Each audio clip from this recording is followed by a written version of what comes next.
allergies take don't hold them back.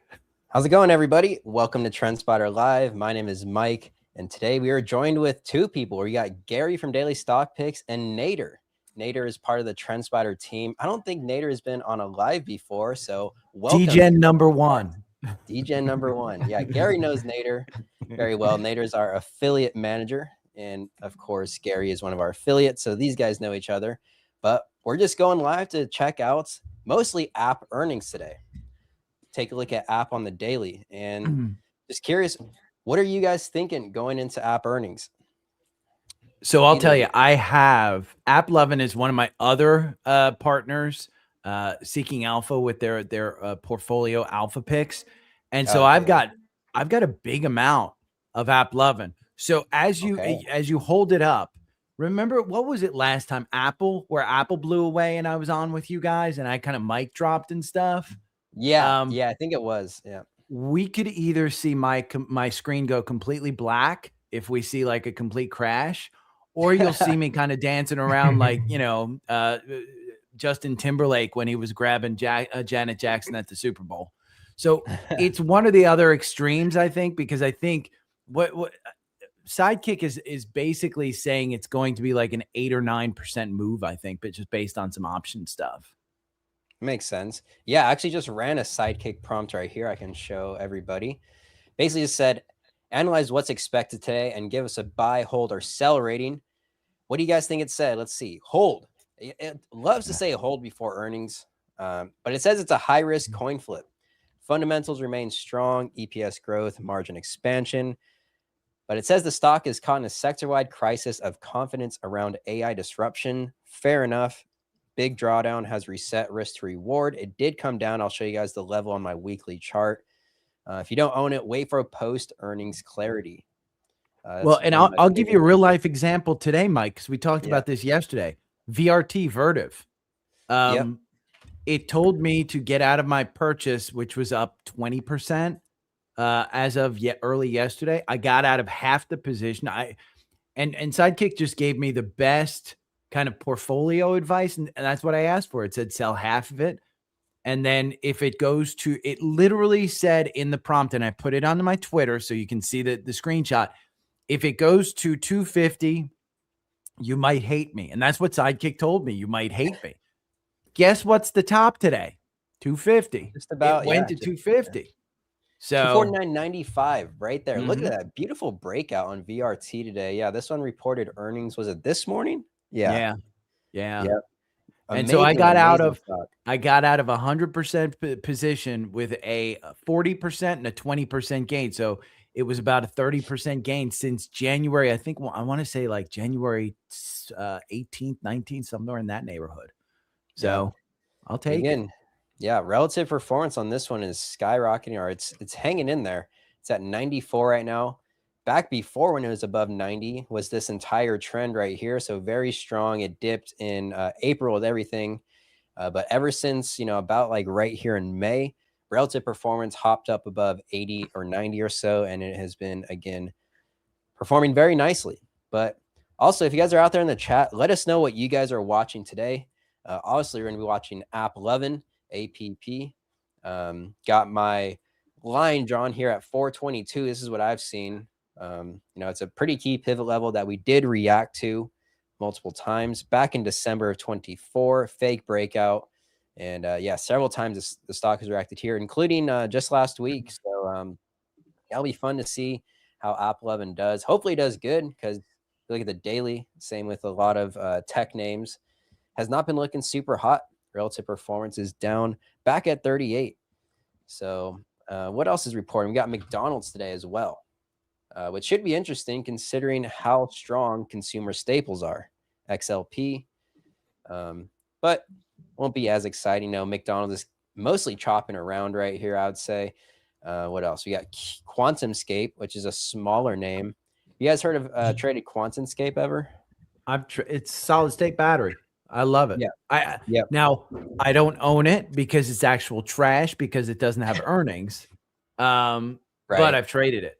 It's just one of those things that you trade it based on a technical level and you're happy. Just don't hold it for over a year. Yeah, no, I hear you. I've done the same thing. By the way, if you guys haven't, make sure to hit the like button and subscribe, because we will be live going for 3 to 4 days a week going forward here. But I do have a buddy that works at QuantumScape. He says they're on track to make revenue at some point. I don't know. They're based over here near me. Are you getting arrested after this episode right now, Mike, for insider trading? He's been telling me to buy it. No, I traded myself too, though. I think on like here and here on these, once the RP got up, I think I took a trade somewhere around here, but I'm not in anymore. I got stopped out for profit long ago, luckily, because it has not been looking good. I've got some marks on my chart from June 26, 2025, and selling around July 25th for 128% gain in this one. For QS, nice. Yeah. It's been a decent name to trade. It had some good moments, but not as much lately. Cisco is another big one. It's looking pretty good on the weekly chart here. They finally made their 2000. Go to like a monthly chart on Cisco, and you'll see they finally broke that year 2000. You have to go all the way back to like year 2000, but they finally broke. I see what you mean. Yeah. Oh, yeah. They're at the exact. They just broke above. Yeah, it looks like 82. We have it marked at. Someone had it marked at 82. Yeah. Was the time peak. to top out? Time to top out, huh? I think. Would you tap out, Nader, on that one? I think it's going to top out. Really? I think so. Nader's a buy the dip guy, not a buy high, sell higher guy. It's 20 times forward earnings, peg ratio 3.71. So it is expensive, with their growth only being like 8 or 9% year over year. But all the analysts, 24 earnings per share revisions up and 24 revenue up. Nobody's bringing their estimates down before earnings. Yeah. No, interesting name for sure. Real quick, while we have some time before we got 8 minutes till earnings, I wanted to show you guys something that I was playing with this morning. I was talking to Gary and Nader beforehand. It's something using the What's Happening Now tab down here. And this is how you can find stocks where the CEO has recently bought and analyze it with AI. So all you do is click What's Happening Now and click this CEO buying own stock. Very, very easy. And just let it load for a second right here. And here you can instantly see all the insider trades where the CEO has bought. Would recommend putting on insider trades on chart indicator as well. Can link that down below. But if you look at, we see LUMN is one of the ones here. You see the buy rating right there on the chart, or the buy label, meaning the CEO bought or any other insider. We also have ENPH. And then what you can also do is go here and create a watch list out of all these names. But even better, you click this AI button. Oh, here, let me do it again so it opens in a new one. And Sidekick is going to go ahead and analyze all of the trades for you. Jeez. So it's actually really, really cool. If you guys like to follow insider trading, specifically here from this one, obviously from the CEO buying. So insider buys are definitely more significant, in my opinion, than insider selling, because there's a lot of reasons to sell, but there's only really one reason to buy. And you should have done the Karen profile. True, I should have. But let's take a look. We got a lot of ENPH buying, 3 purchases over the last few months. Total value $722,000. Now owns 1.6 million shares. Pretty big. Other ones, let's see here. We got GLSI, OPK, large dollar amount. Some CEOs, wow, look at these. TDG, this guy bought $6.7 million of TDG, of his own stock. Let's take a look at the chart right here. And you can see the buy right there at a pretty good spot. But pretty nice workflow, I would say. I thought that was pretty cool. This What's Happening Now can seem a little bit confusing, but once you guys figure out, all the little quirks and how to use it. That's where I found the CNBC buys in that one. Yeah. This weekend, I was just sitting around and laying around, and I said, let me go into TrendSpider and do something I haven't done before. Right. And, kind of like Mike, where he's having a threesome today with me and Nader. He's never done it before. Yeah. First time for everything. But yeah, CNBC recommendations. Might as well you can take a look. It's also here. We got I don't know. I don't really watch CNBC like that myself. Stephanie Link is bullish on GE though. Yeah, but that's in the future. You have to wait until February 27th. Oh, that's weird. Oh, that's a bug. That's a bug. These start here. These are the real ones. February 10th and below. Look, they have so many recommendations. I think that's why CNBC gets a lot of, you know, like hate, or at least Jim Cramer's, because you guys just sit up there and just recommend. He's in there. Yeah. You can sort it by Jim Cramer. Yeah. What the hell did filter here? First rule, don't listen to a douche on the internet. Second rule, don't listen to Jim Cramer. And yeah, you know, Bear Stearns, I'm hearing it's making a comeback. Oh, crap. Here we go. His last call, February 6th, long on Apple, not recommending Tesla or Microsoft. That kills me. If anybody didn't know, 50% of my portfolio is in Apple. And they just announced today, by the way, they're delaying Siri again. Siri? Stock didn't take, stock didn't take a tumble, though. Are you talking about like their Gemini partnership? Yeah, the onboard kind of stuff.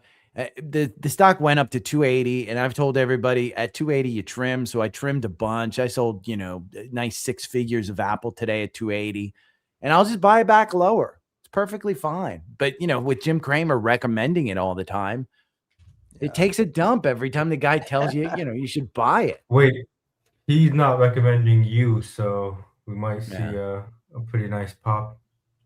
Yeah, I mean, he's not recommending Microsoft, thank God, on February 6th, because since then it's taken a dump. He's recommending buy Meta. Meta's interesting. Well, I know what I actually just got recently. My girlfriend got it for me for Valentine's Day. These Meta AI glasses. I don't know if you guys have seen these, but they're interesting. Have you used them? Really cool. Barely. I used them a little bit. I was trying to get the live translation to work, but honestly, I could not really get it to work. I'm shocked at the quality. It's pretty good. Yeah, I don't know. Like, it doesn't do like it doesn't show anything on the glasses itself, but it's like it has the AI you can talk to, Meta AI. I kept saying I want to connect OpenAI's API to this because Meta AI is just not very good. Hey, can you guys see David chat in here? It says PM next to me. I don't know if he's PMing me or not. No, I see that. I think that might be part of his name or something. I'm not sure. Okay. But, what time is grab? I'll tell you what time is grab. I personally, I use Earnings Hub, and it says grab will be at 4 p.m. today. So right at 4, you get grab. Nice. Most of the other ones are 4:05. So wait, before we talk about app and get the results, I'm seeing some resistance around 476 on app. Yeah, 44 cents. So I think we formed a rejection about 2 days ago. So I feel like a rejection already formed ahead of earnings. I'm kind of, if I had to give my best guess, I feel like we trade between 430 and 450 tomorrow. So I will tell you, it's double topped at 721 once in October and another time in December. The valuation's stretched, but Unity Software came out today from a fundamental standpoint, and they just got trashed, 30% down. That's their competition. So the question is, are we seeing an overall downtrend in the ads, or are we just seeing more going to AppLovin? Because the thing that's taken this down are the short reports, which, by the way, those douchebags actually they issued an apology letter for their short. They said, we're sorry. They're sorry. Oh, that's funny. I don't think I've ever seen that. That's hilarious. No, I've never seen a short. Price, but the price did go down, didn't it? Yeah. Oh, yeah. So it's been at 721. Yeah, I mean, it's down 26% today. Brutal. But I'll tell you what. I mean, AppLovin's Wall Street price target, I mean, correct me if I'm wrong, it's $714, which is 56% upside from where it is. Let's actually take a look. We'll put up the endless estimates history indicator onto my charts here. And let's take a look. Yeah, U is trading well below all of its, and so is App. You see the lowest price target for AppLovin I'm seeing is around, what, 659? Yeah. 650 or so. And then average is about 777. And then top line is 860. So analysts are super bullish on AppLovin. And nobody's bringing their prices down. They brought their estimate revenue, the revenue estimate down, but nobody's bringing their earnings per share down. So it'll be interesting. Yep. Market, or the bell just rang. I had to restart and update my computer, so no bell today. Almost missed it, but that is 4 p.m. Eastern, and we got app here on the 1 minute chart. Should be fun to watch. And these are coming out in an alert. 5 minutes. Yeah, I got an alert to sell Wells Fargo just in case anybody was that was what was going off in my thing. Oh, okay. Wells We're Fargo. seeing some strength. Well, I've got I'll tell you what, I've got Wells Fargo. I've got a nice big position in Wells Fargo. I'm up 54% in that one. So if I need to trim it, I need to trim it.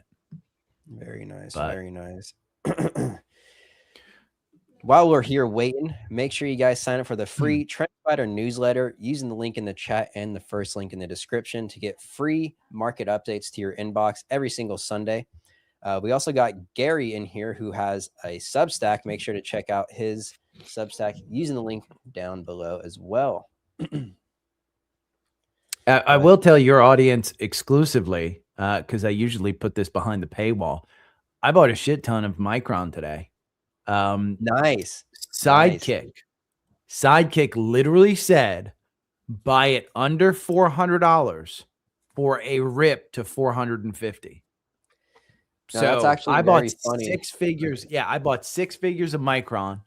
I am bullish as hell on that stock. When you just do a fundamental analysis of Micron, if they continue, if they actually outperform and do what they said they're going to do, it's not unheard of that this stock could go to $900. It's crazy to think about, but how much more bullish are you on Micron MU compared to like the other ones, SanDisk, WDC, and STX? Because I actually, funny enough, bought some STX today with a tightish stop loss because I already made money on Micron and SanDisk, and they all hit my 20% trailing stops, but Seagate was up there, STX, that I could still get in. So I'll give you the literally, this is from Sidekick, and I'll post it up on Twitter. So if you guys want to do, I'll just do a screenshot of it. But I had it rank. Let's see. This was on February 2nd. I said rank STX, WDC, Micron, and SanDisk.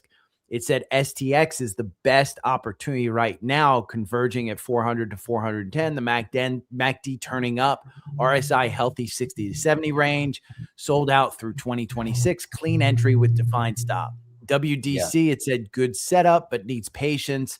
The average VWAP is 250 to 260. MACD bullish, not confirmed. Micron, it said breakout watch with catch-up potential, breaking above earnings average VWAP. Resistance at 430 to 435. MACD bullish, but below zero. RSI healthy at 60 to 65. Better entry on pullback to 400 to 415 or confirmed. Look for a breakout above 445. SanDisk, it said extended parabolic, extreme momentum, average VWAP far below. 1,300% gain in 11 months. Wait for 20 to 30% correction to 500 with RSI and MACD resetting before considering buying. So interesting. I'll do the screenshot for you, but I use that to just load up on Micron. You know, here's what I got. I have a pretty crazy prompt. I even gave like some of the trades I'm in, and this is how it ranked them. I had it rank all 4 of them, and it ranked MU on top, Seagate second, Western Digital third, and so like pretty much same stuff. I actually used Simon for this one, but yeah, I mean, oh, here we go, real quick. AppLovin getting some movement here to the upside. We have to hold on. We got to dance. We got to dance on this one. I got stopped out of this one. God candles though. Let's turn on the other camera. Let's turn on this one. And yeah, now we got the camera. We got the camera going. Where's the mic drop? Where's the mic drop? There it is. There it is. Only 2% so far. Maybe we can get more here. Let's see if the those God candles, man. It's my 1 minute, a good old 1 minute chart. But yeah, the 1 minute chart can be sneaky. Look at it. Look at it. Keep an eye on 476 and 44 cents. I think that's strong resistance. Oh no. Oh. Oh. It can't pick a direction. If you guys are out there in the chat watching this, tell us what you're thinking right now. Are you guys in AppLovin? Oh my God. Pretty crazy movement back and forth right now. Waiting for, I think numbers are out, waiting for to see what they are. It's, wow, went all the way to 471. It's at 481.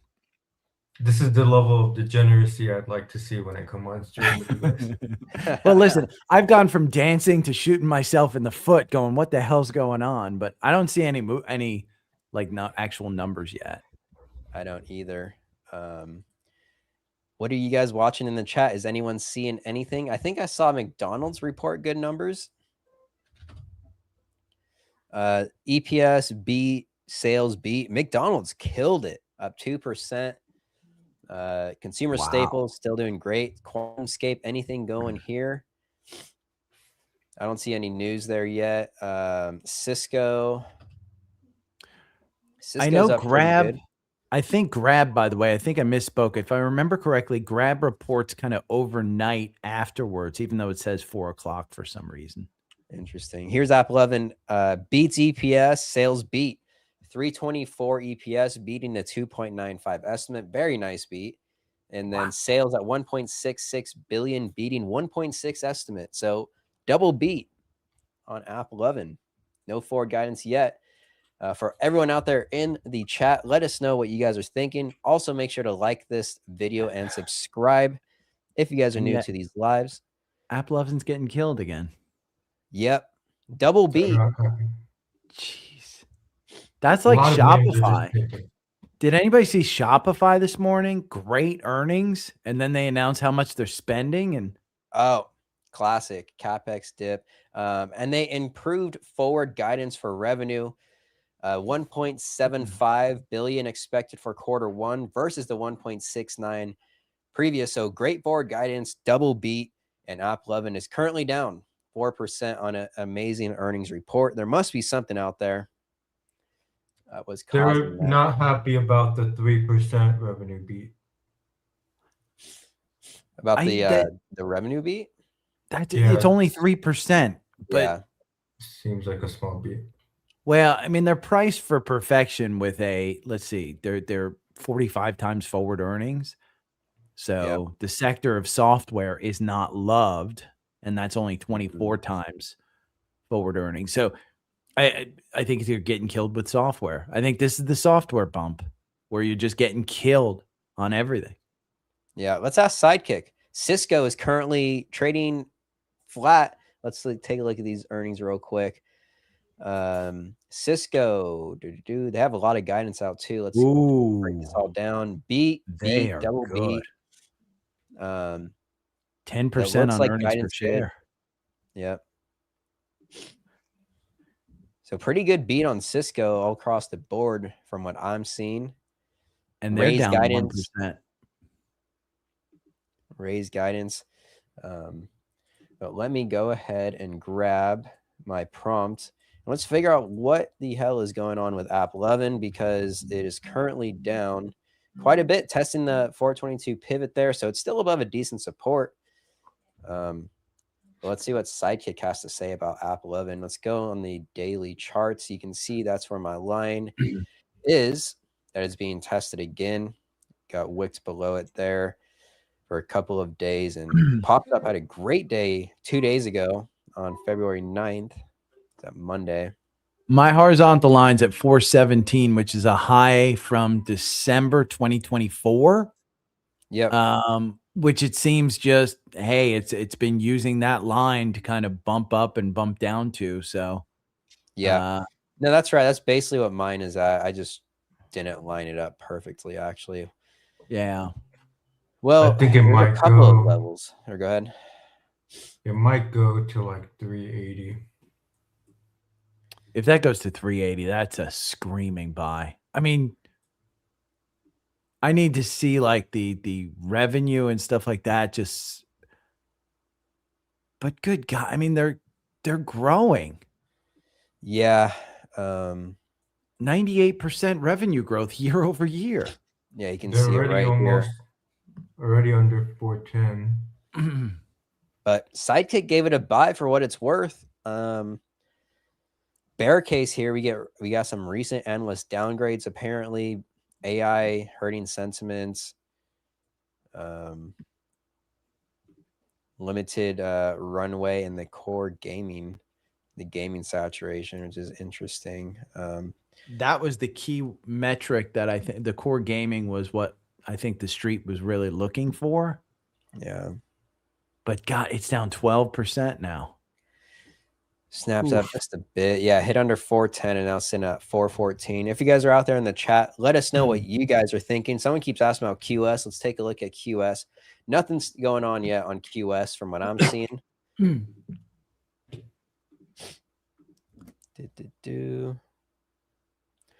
Got a bunch of people out there in the chat. Cisco. Let's take a look at Cisco again. Let's have Sidekick take a look at Cisco. But AppLovin, buy rating from Sidekick. They had a great earnings report, but selling off. So maybe it's a buy the dip op. It's really just getting hit. It sounds like just by the overall tech weakness. It's software. Yeah, software. It's labeled as software, and I think they get dinged just like Microsoft gets dinged because they're labeled as software. So I think AppLovin comes back. I'm concerned that it's under that 417 level, but we'll see where it opens tomorrow. You did have the death cross, by the way, on a daily. Well, you haven't had it yet on AppLovin, but it's trending that way with the 50-day coming down. The Bollinger Bands are wide open, with it trading kind of near the bottom of the Bollinger Bands. Let's see. I love Bollinger Bands. Oh, wait. Where are you seeing a death cross? Well, I was seeing it on the 4-hour, but I guess on the daily, it hasn't. My standard is, you guys know, I just look at the 4-hour. That's fair. And the death cross isn't as harsh or as reliable on the 4-hour as it is on the daily. Yeah. But if you get that on a daily, that's and the stock is growing 98% year over year, and you get a death cross, revenues are growing 98%. That's just huge. Oh, and look, is it coming back? It's at 424 now. Yeah. It's retraced quite a bit, only down 7% now, up like 3.5 off the bottom. I think that 417 is a key point just across there, that line that I drew. So it's interesting. I know a bunch of my listeners have AppLovin because it's a huge portion of that. I mean, I can tell you right now, let me go in and tell you guys. So the Alpha Picks portfolio, they picked AppLovin on, let's see, 11/15/2023. It has returned, let me see, 1,571% on closeout. So that's the position that's closed out currently in the portfolio. AppLovin has returned 978%. So, I mean, they just got in early. So I know a bunch of my listeners are in it, but God, that hurts that it's down that low. It's been trending for quite a while now. You can see it started back all the way in 2023, and ever since then, it's really, you haven't really been able to keep this one down, except for an everything dip there in April. It's taken another dip recently too, of course, obviously right now, but it's still, hanging in there above some pretty key levels for now. I don't know where my horizontal line went, but let's stick it back somewhere right there. Yeah. If the app keeps dropping down, if app keeps dropping down, they're gonna have to take back that apology for that short report. Yeah, right. Oh man, you get a short report to literally issue an I'm sorry after they tanked the stock from 700 to 400. And I would have thought that the stock would have taken off after that. And honestly, these earnings are good. They're great earnings. Well, I guess the revenue growth, came in at 3% or so. It's 3%. You can see here on the on what's going on here on the right hand side. You got mostly over 3, more like 4, 5, 7% growth. So, but those are huge moves. I mean, when you're moving from 450 down to 417 and 412, on a 1 minute candle, that's volatility, which you traders should love. I mean, honestly. Yeah, absolutely. Volatility is great for traders, absolutely, and investors. I mean, it's a great Peter Lynch quote. I don't remember it exactly, but it was something about volatility. Is like, I mean, it's great because without it, you wouldn't be able to make money. Look at HubSpot, HUBS. Oh, is that one out? They beat earnings per share by 43%. Software. HubSpot, yeah. And they're down 6% after hours. Let's use Sidekick. It's just so much easier. Here's Cisco first off real quick. Cisco, pretty good report here. Again, these are the actuals versus estimate last year. Forward guidance was pretty good. Couple check boxes. Guidance beat on both metrics. So Cisco, absolutely baller. So yeah, looking good. And HubSpot, interesting one as well. Let's throw this prompt in. But HubSpot is down, 3% on the day. But look at the earnings. But if you zoom out, it's been dropping since it's software last year. Oh yeah. Oh, it's software. It's getting killed. HubSpot. But their earnings per share, they beat estimates by 43%. $3.09 versus $2.16 estimate. They beat revenue by 1.96. But again, that's software. And I don't think software is getting any love whatsoever. It's not. Energy is getting a lot of love. We'll talk about that in a second. But here's HubSpot. I mean, EPS beat, sales beat, forward guidance double beat. Couldn't have been much better. Sidekick sales says hold though, because let's see. Negative stock reaction indicates market had priced in and stronger quarter. Kind of same thing it said about Cisco. But yeah, we'll have to wait for the call. And very cool. If you guys didn't know, Sidekick AI can summarize earnings call transcripts for you. Tomorrow, if you want, if you missed the earnings call, we'll probably play one today. But if you do miss one, open up Sidekick and just tell it to summarize Hub's earnings transcript from yesterday. And it will go ahead and do that for you guys. That is TrendSpider's Sidekick AI that we're using here. But yeah, pretty shitty day for software. Oh, HubSpot coming back though. 435, only down 4%. Let's see when their earnings call is. That's just, I mean, the RSI on a weekly on HubSpot is at 23. At some point, this is a buy. Yeah, I know. I mean, this reminds me a lot of the Oracle chart. Yeah. Which eventually, I guess it's bouncing up this week finally a little bit. They got earnings. If you go to HubSpot and you just kind of go to the 2022 lows, you're below it. Yeah, sitting at the 2020 highs, really, right before COVID, trading like pre-COVID levels. That's crazy. Crazy, right? Great company. I mean, look at this revenue growth. Yeah. Beautiful. It's stock price.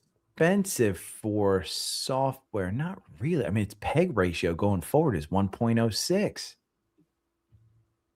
It's just, it's just the markets. I mean, software is just not where the money's in right now. With all this AI kind of craziness going on, people not believing it, whatever. And because of that, we got on my stock market map here, energy popping off over the last 30 days, up 17% on XLE, over the last 7, up 6%, clearly leading everything. Followed by, what else do we got here? I'll tell you. Go ahead. My favorite energy name, MPLX. MPLX. Let's take a look. Michael, went to this one. Paul. This one, the chart won't tell you the story. It's the return. a 7% dividend since COVID, and a stock chart that shows you just how well it's done since COVID. Pretty steady. Yeah. I like to chart this one against the S&P, the S&P return, because you just see how that dividend, that 7% annual dividend, just blows away with this stock continuing to climb. Let's see the relative performance was up pretty good over here against the S&P. It's you could put on the price compare. Can you guys show dividends, I guess, on the chart as well, like total return, I guess? Not that I'm aware of. There might be a way to do so. Oh, look at that. Customer indicator or something like that. But yeah, that's it versus SPY. Definitely covered pretty good, depending on where you look at it from. Do you guys have any energy names in your portfolio? That's the only one I hold. I wish I held Exxon, because Exxon just blew past the 120. I've actually been looking into WWD or Powell. I like VLO. VLO is interesting. It's breaking out to new highs. Exxon is always a good one. Beautiful, like multi-year breakout here on Exxon. I honestly did just buy XLE like last week or 2 weeks ago on the breakout here. I'm just holding the ETF. CVX, yeah, it's a great one. So I asked Sidekick to create an energy portfolio, and Nice. it gave me SLB, CVX, XOM, COP, DVN, and XLE. I added XLE in there. I wanted some XLE. Yeah, COP is a good one. DVN has had, look at DVN. I mean, that's a comeback. Yeah, no, I actually like this one. This one is actually looking pretty good. This one's on my radar as well. Recent breakout out of this base down here. Let's call it right there. But yeah, energy. That is where a lot of the money is going right now. Same with consumer staples. XLP has been killing it. Industrials, Caterpillar, absolutely destroying it. Obviously, I've seen Caterpillar, but lots and lots of money going into Caterpillar. I'm still watching AppLovin, and it's literally it's going between that. I mean, it looks like it's climbing back up. Wow. Yeah, no, Apple is looking good. Real quick, QuantumScape is finally out. They beat EPS. They lost less money than expected at 17 cents a share versus 18 cents. And I don't think they have any revenue still, which they haven't. And CapEx, they announced from 40 to 60 million. I'm actually very curious to see what Sidekick has to say about QuantumScape real quick as well, considering it doesn't have any revenue. They have no revenue. Yeah, I'm looking at it right now. Sidekick doesn't like revenue. when a company doesn't have revenue, it's gonna roast it. Yeah, but Sidekick loves MicroStrategy. I mean, it really does. If you guys haven't asked it about MicroStrategy for some reason, I mean, it's like it's side chick. MicroStrategy is sidekick, side chick. I mean, it literally is. You can ask it. I think if you pull up the Karen persona in Sidekick and you start like insulting MicroStrategy, I think it will ban you from asking any more questions. It's funny you say that. It's funny you say that because I kept asking it about shorting MSTR and it kept saying no, not a good idea, don't recommend it. And then it played out so well. That's so funny. Yeah, AppLovin popped up a little bit there. It's honestly not down the most here in after hours. I think it's putting in that 417 kind of. Hey, we might see it's at 457. No, I'm sorry, it's at 430. But it keeps. Wow. Yeah. Here's the QS report from Sidekick. It looks EPS doesn't look bad. I mean, clear improvement over last year. Revenue, none, of course. Forward guidance, this will be interesting. Improved. Adjusted EBITDA loss improved to 250 million or so, down from prior, which is a good sign, I suppose. Sidekick doesn't give a sell, though. It actually does say hold. It says it delivered on execution and validated its business model with initial customer billings. However, commercialization remains over 3 years out, with VW's 2029 target. I believe they do have a VW contract for the future if they ever, eventually make a battery that works. I don't know a ton about their business model, but they are, like Gary said, a solid state battery, EV battery company. But yeah, it's just saying it burns tons of money, 60 million a quarter, and won't generate really meaningful revenue until the end of the 2029. So I'd say it's not a sell, but a lack of near-term catalyst and unproven scale-up risk. So it's really just like one of those bets that you got to wait probably several years for if you're going to invest in QuantumScape, if it ends up paying out.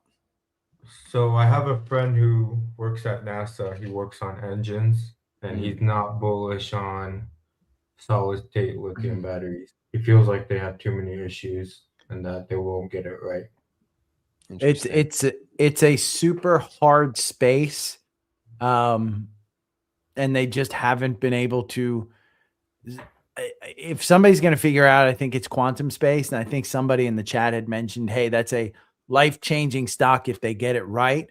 That's true. So if you've got money, say you got like $10,000 that you could care less about and you want to put it into something, I wouldn't suggest it. But if you want to put it into QuantumScape and just forget about it, that's probably not a bad YOLO kind of thing. I mean, I don't know how too many people that don't care necessarily about $10,000. I can think of 100 different better ways of spending your $10,000.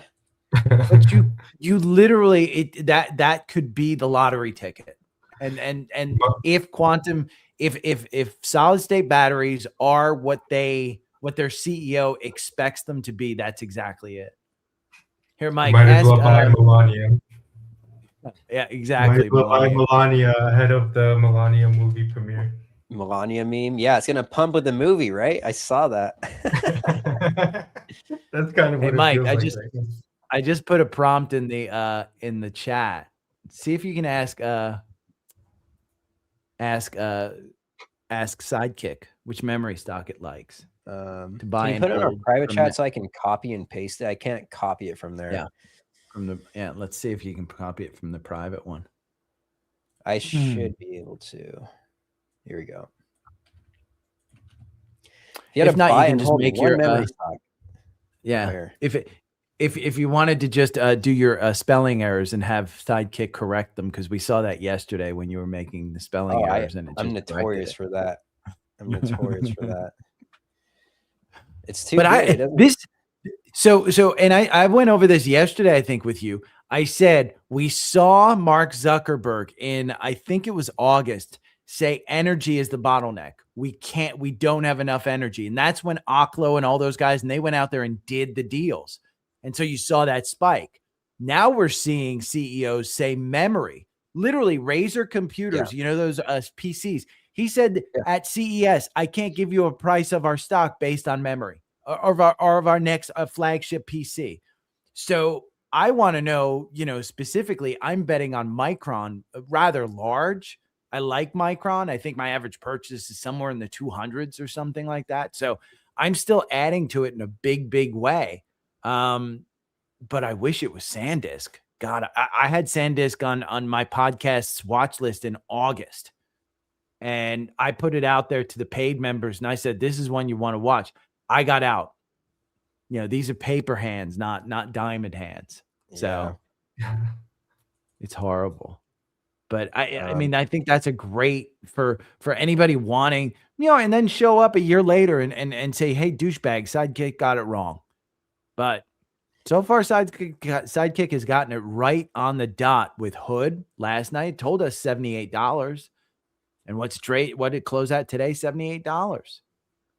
Yeah, Sidekick is goated. Let's see. This is the prompt right here.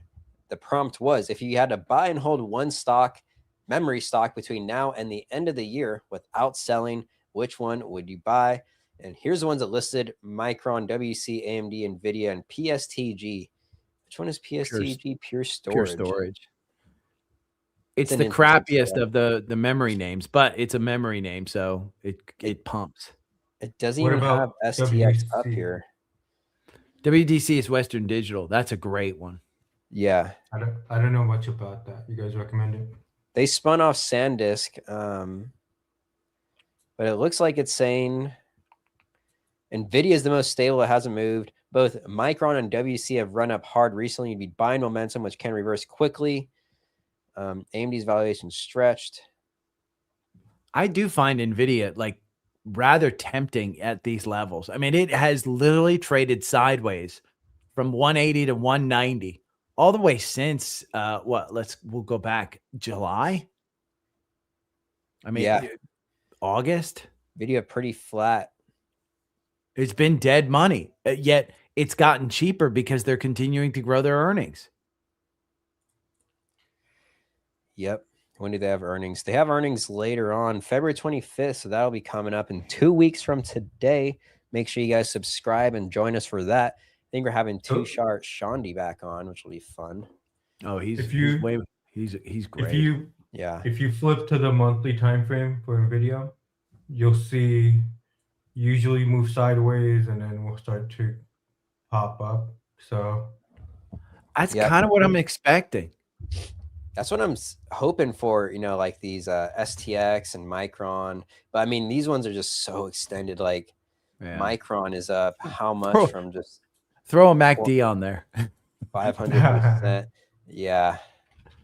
Throw a MACD here. I mean, even NVIDIA on a monthly with the MACD, the Qs have never been this high, by the way, on a monthly MACD, any of the indicators. You throw them up and they're just incredibly like extended. It's actually kind of wild. All the way back to 1999 here on the monthly. Yeah, that's actually insane. Like even what was this 2021, we surpassed those levels. It's funny. Derek is saying when I ask that question, I get a response telling me the Sidekick will not give me trading advice. That's how the hell is that? I've never gotten that response. Yeah, me neither. Shit, that they're ready to throw out all trading advice.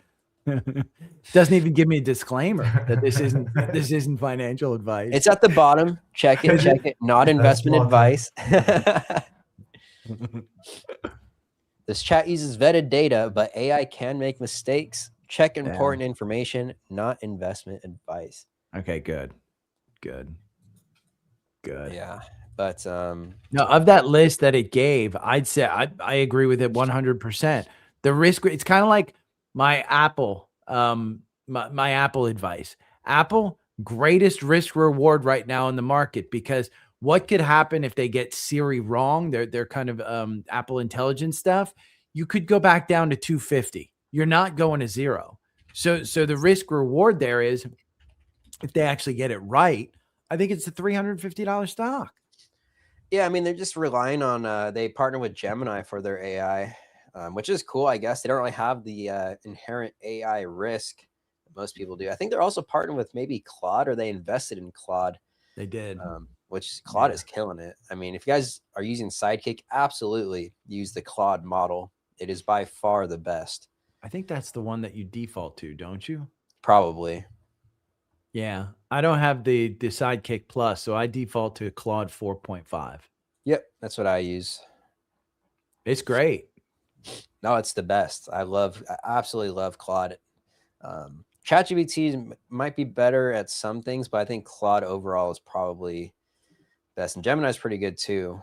But for Sidekick specifically, Claude is by far. And I told it, oh, look, it actually did kind of get that message. It says, I can't tell you which ones to buy, but I can highlight critical issues that influence the one time we do it on stream, it says it. I know. I've never gotten that. I can't tell you. Go to my take. Yeah, if I had to choose one. So it tells you it can't, but then it goes ahead and does it. If I had to hold one, Micron and Western Digital. But the bias, it says you're chasing recent performance. Obviously, they've all run hard. The question is whether the cycle continues or if we're near a top. Neither of us knows that. I mean, that is exactly what is going on right now. MU snapped back up today on the daily. I told you pretty guys nicely. I bought a bunch of MU. Yeah. I mean, the key here is that you just get out before a stage 4 decline starts, really. I mean, it's fine to hold these, fine to stay in the trend. Yeah, I would just say use a stop loss, manage your risk, and don't get caught up bag holding if it pulls like, you know, a big, like we were talking about earlier, a Cisco move back in whatever, the bubble here. You still want to be caught in this. Like, I think I'm one of the three of us, the only one that actually traded that market. Yeah. In 2000. Yep. Wasn't me. I was not trading back then. I was hardly born back then. I was trading back then. I've been trading since 1985. So I did feel that 2000. And I told my buddy this today because we were talking about Micron. And I remember my dad buying a company called Exodus in like 1999. And I think he paid like $40 a share. And I think it went to split adjusted about $4,000 a share. And within 3 months, it went to zero. Interesting. That's crazy. And he didn't sell. Wow. He lost his initial investment. He didn't sell. He kept telling, I remember him telling my mom, it's going to come back. Don't worry. It's going to come back. But that was those were the days where you still didn't really have a ton of information. The internet was still new and you were on bulletin boards. So, the tools that you guys have provided us today with Sidekick and all the indicators and stuff like that, there's no reason, like even gambling wise. I mean, as long as I stay with confirmation over the 9-day EMA, as long as I start to trade, usually it's less about, oh my God, I'm going to lose money, but it's more about, okay, when am I getting out? Right. Yep. And I'm a buy and hold guy. So I go by the Warren Buffett, I'm not willing to hold a stock for 10 years. I don't want to hold it for 10 minutes. So I'm usually trading pretty quality stocks. Of course, AppLovin may not be one of those quality stocks based on today. Yeah. Someone's asking about how to use stop losses. There's a lot of ways to think about that. Let's see. But if you go to like MU here, I personally like to use a trailing stop loss. You can see if you just go on TrendSpider, you can actually just right click anywhere, create an anchored indicator and do a trailing stop, long anchored, or even a volatility stop. You can use ATRs to base it off of. And in fact, Mike, you have your brokerage linked up. So your strategy does trailing stop loss for you, right? Yeah, I have an indicator that automatically paints it. STX here, for example, is these blue dots is my 20% trailing stop. But if you didn't want to go, set a trailing stop, you just wanted to set one, I would say, like in this case, I think most people like Minervini, all those guys, they do like 10% or less, just depending on the setup. So like I'd probably set it like somewhere like down here. Honestly, like right where it is, not gonna lie. Like 10% or less, like 7 to 10% is what I've seen kind of the sweet point. 1 second, guys. I think Tesla is here to do something for my car. 1 second, they're calling. It's okay. We'll take over. We can, yeah. Hey, I had my car fixed yesterday and I made the joke. Mike, you can tell Tesla that, Elon's got like 19 kids and it came out yesterday that he's emailing Jeffrey Epstein on Christmas morning when he's got 41 freaking kids to watch. On Christmas, you couldn't pick a worse day to actually have an email, come out that you were emailing Jeffrey Epstein on Christmas morning when you're supposed to be with your kids. But, is that the email about the wildest party on I know. I don't think it's that email, but there's any email between Jeffrey Epstein and Elon was pretty much about a couple of things, not really business, but a couple of things. So, okay. Mark Beiser saying, I'm old enough to remember when you had to call your broker. Yes, Mark, I am too. Oh, wow. Paper millionaires up in flames. No, I will tell you, Eco Signals, I have more money than I know what to do with currently. So I'm not just a paper guy. Talk about how you use stop losses. Mike was just talking about, I will tell you guys, Nader, I've never used a stop loss in my entire career. Never, not once. So I have interesting transitions with stop losses. I had a community that follows me, and I recommend a stop loss for them. Especially if you're saying something publicly, like there should be a threshold where it's clearly breaking down. You should get out. You're going to lose more money over time. HIMS is a good example. I've been breaking down from 70. A lot of people, let me pull up the chart, give actual levels. Yeah, I don't know. Can we take over Mike's? I guess I can present. It says present. Yeah, go for it. I don't think I'm going to go for it. I got too many personal things open up here. I'm like that streamer guy who had the porn links show up, but all of my stuff is my personal like portfolio information. I'm not going to do that. That's funny. But yes, so stop losses, and you've got a community that you manage with and stuff, right? Yeah, not so much anymore, but I used to. And pretty much, if you're going to put something out in the public, it's a good idea to give them an invalidation. Like HIMS, I was bullish around 41. It's clearly breaking down. It actually formed a bearish retest of 41. And right now it's at $16. So like letting them know, hey, it's clearly going down. Have a stop loss. Mike recommended a 10% stop loss. I think that's too generous. If you're taking 10% losses, it seems pretty high. I've gotten to a level where 3% stop loss is what I recommend. You guys TrendSpider have a great risk reward calculator. Yeah. I like that one. Yeah. And like I'm usually buying the dips. Like for this chart right here, I would buy near the lows that we're looking at right there. Let me see what those price levels would be. I'll tell you my strategy on STX. It's my 4-hour algorithm. Backtest really well, wins 59% of the time. Sorry about that, gentlemen. Mike, do you use full self-driving? No, I don't. Oh, you're missing out. I have the 2021, so I don't think it's as good. But I need new tires, so that's fun. You're getting them from Tesla? Well, they came to rotate in my front yard here, and they're like, yeah, you're just gonna have to get new tires because it's under 3 or whatever. Oh, so, that's bad. Tesla tires are really bad. I think the battery's too heavy. No, it's the torque. Because Mike's got a lead foot, probably. I used to, absolutely. I absolutely used to, but I got a ticket 3 days into owning the car, and I've chilled out since then. Speeding ticket. What was the infraction? Was it speeding? Oh yeah, it was what was it? 77 and like a 45 or a 50. Oh, Mike, you should show them. Were you running down school buses? What the hell was wrong with you? Dude, I was literally just at a red light and I just sped up, ahead of everyone. And I like do that and I slow down, Yeah. Kind of braking, whatever. And before that happened, cop lit me up. I was like, shit.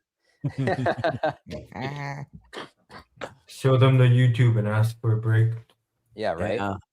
Yeah, I was going well over 100 on a 65, or it was a 75. I don't even remember, but the Georgia State trooper who never lets you off.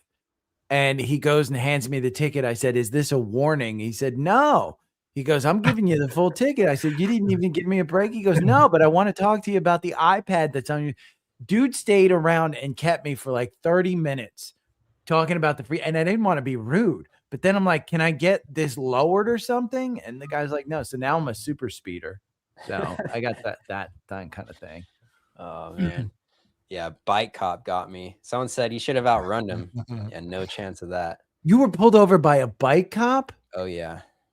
Mike, this is embarrassing. You were in a Tesla and you got pulled over by a bike cop? Dude, he was hiding on the side of the expressway. Just keep going. Why do you think he'll outrun a bike cop? I didn't see you, douchebag. Dude, I bikes didn't are know. super quick. Oh, it was a motorcycle. Yeah. Oh no. Yeah, Oh, not okay. like a pedal Oh, bike. you thought it was a bicycle. Yeah, it was a motorcycle. Yeah.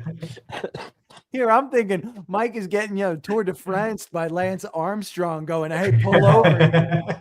Bro, if a literal bike hop, yeah, I would have considered dipping, honestly. Yeah, I know. I don't think we have those in California. Oh, you do.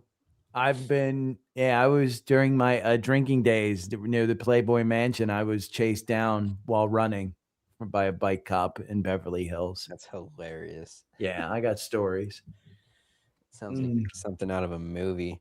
By the way, Justin is commenting about your thumbnail guy with Michael Saylor and Tom Lee.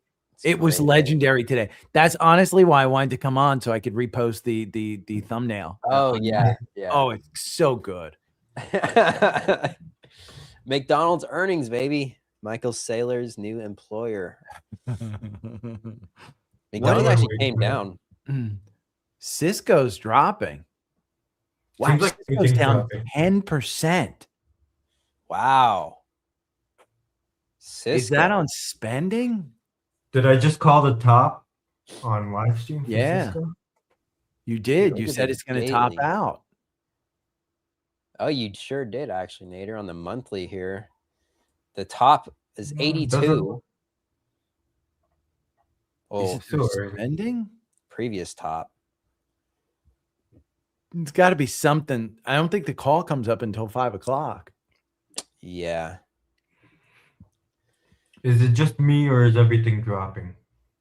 No, everything looks like it's dropping. Let's check out Q's, QQQ's hanging in there. SPY is hanging in there, but what's Microsoft doing? Microsoft hanging in. Tesla, Nvidia, AMD. Yeah, it depends what you're looking at, I guess. Taiwan Semi's up 3% today. Yeah, they've been killing it, haven't they? That's one I'll tell you. I mean, that you talk about risk reward in this market. I think Nvidia, Jensen Huang was on his media tour last week before. I think he's in he can't comment on anything now, but he was telling you everything is, we can't ship enough chips. Well, guess who's making the chips? It's all Taiwan Semi. And Apple has said before, we can't get enough chips. And Qualcomm came out and said, we are 100% restricted from memory and chip making. It is just a glut. So Taiwan Semi, there was rumors out there that Taiwan Semi finally raised their price for Apple. And when Jensen Huang was asked, well, how much is too much to pay Taiwan Semi? He said, there's not a price. Wow. That's wild. Yep. Doesn't surprise me with how TSM has been acting lately. I'm going to look at it. All-time highs. How's AMD on the old monthly chart here? AMD is still hanging in there too. Get rid of this indicator real quick here. Okay, shout out to Rock Reagan again. I'm always using his indicators. You got this analyst ratings tables, the after hours change percent. Is that the guy who puts out like nine indicators and they're all out? No, he's the one with the bottom catcher and the after hours change percent one. I saw his stuff yesterday. Loved it. Yeah. No, he's got some good stuff. But look at AMD sitting right here at this pivot level from March of 2024 on the monthly, above this gap as well. That's so funny. You've got that. I've got my red line, my horizontal line at 227.30, and you've got it at 227.74. Yeah, I have this whole range kind of built out because under this is this gap from before, and we got a gap. Got a gap to fill to the downside and gap to fill to the upside here on AMD. Yeah, the gap. 227, by the way, is March 2024, where it peaked. Yep, right over there. I have one recommendation for you guys on that report tab that you have open, Mike. On the right side, you can on the reports tab. Oh yeah. I like to look at some quarterly trends on the bottom there. Sometimes you'll find some patterns. If you place your mouse lower, a little down. So I like to look for some trends there sometimes. If you go to GME quarter 4, you'll see it tends to perform very well. And then For what, actually EPS or revenue? revenue. Okay. Let's see. No, you know what? Was it bad? Or it might be quarter one. Let's see. I mean, overall, I these don't know. numbers on GME specifically, I'm seeing a lot of red here. Maybe it's Are you putting your roaring kitty filter on, No, Hater, here, going no, on no. GameStop? No, but I do like Michael Burry. I think Burry is bullish now, so I think that's interesting. yeah. Um, Burry is a bull on GME. Oh, he's bullish because the cash that these guys have. They did a bunch of raises where when the stock pumped, what's his name? Ryan Cohen was just issuing more stock and getting cash. Yep. he ruined the rally, I think. Actually, if you look at quarter four, the numbers are very high. The value is above $1 billion. They tend to get larger spikes for quarter four in terms of the report. Yeah, The I mean, value, they got this 1.28 billion in quarter four of 2024. Yeah, they've so just been underperforming. Yeah, it's interesting for sure. Someone in chat also is asking about how we're setting these horizontal lines. What was this name that we're looking at? AMD. It's my favorite, that horizontal line. Yeah. It's pretty it's pretty easy, honestly. We're just looking for a key pivot level. So this line here, just this March 2024 high. You can see the high above here when you hover over the candle. So I'm doing that. See the H227.30. And then you just go here, click the horizontal line, and you just click it right there, double click. Oh, I clicked it perfectly on the first try. And there you go. And you can do that for any level, basically. By the way, just to give you an idea, GameStop, I was looking this up. GameStop trading at $24. They actually have $17 per share of cash on hand. Wow. Because he keeps diluting investors, then he keeps raising more. Yeah, cash. you're really only paying $7 per share. That's interesting. We'll see if it turns out. When is their earnings? You got some insider buying right here. Let's take a look at who is buying GameStop. That was Cohen. Cohen, yeah. Okay. Makes sense. About like 10 million. Yeah. I love, by the way, your Investing Legends package that you guys have. Yeah. Those scans are just legendary. I mean, again, I was talking about sitting around on a Saturday and then just going in and playing with all this stuff. Your software is so. I subscribed in 2020. I go back to the days when Jake was still doing the TrendSpider videos, and the software is just so expansive. And when I sit down on a Saturday and I'm like, okay, I'm going to play, half the time I get overwhelmed and I'm like, okay, I'm done. My setup's good enough.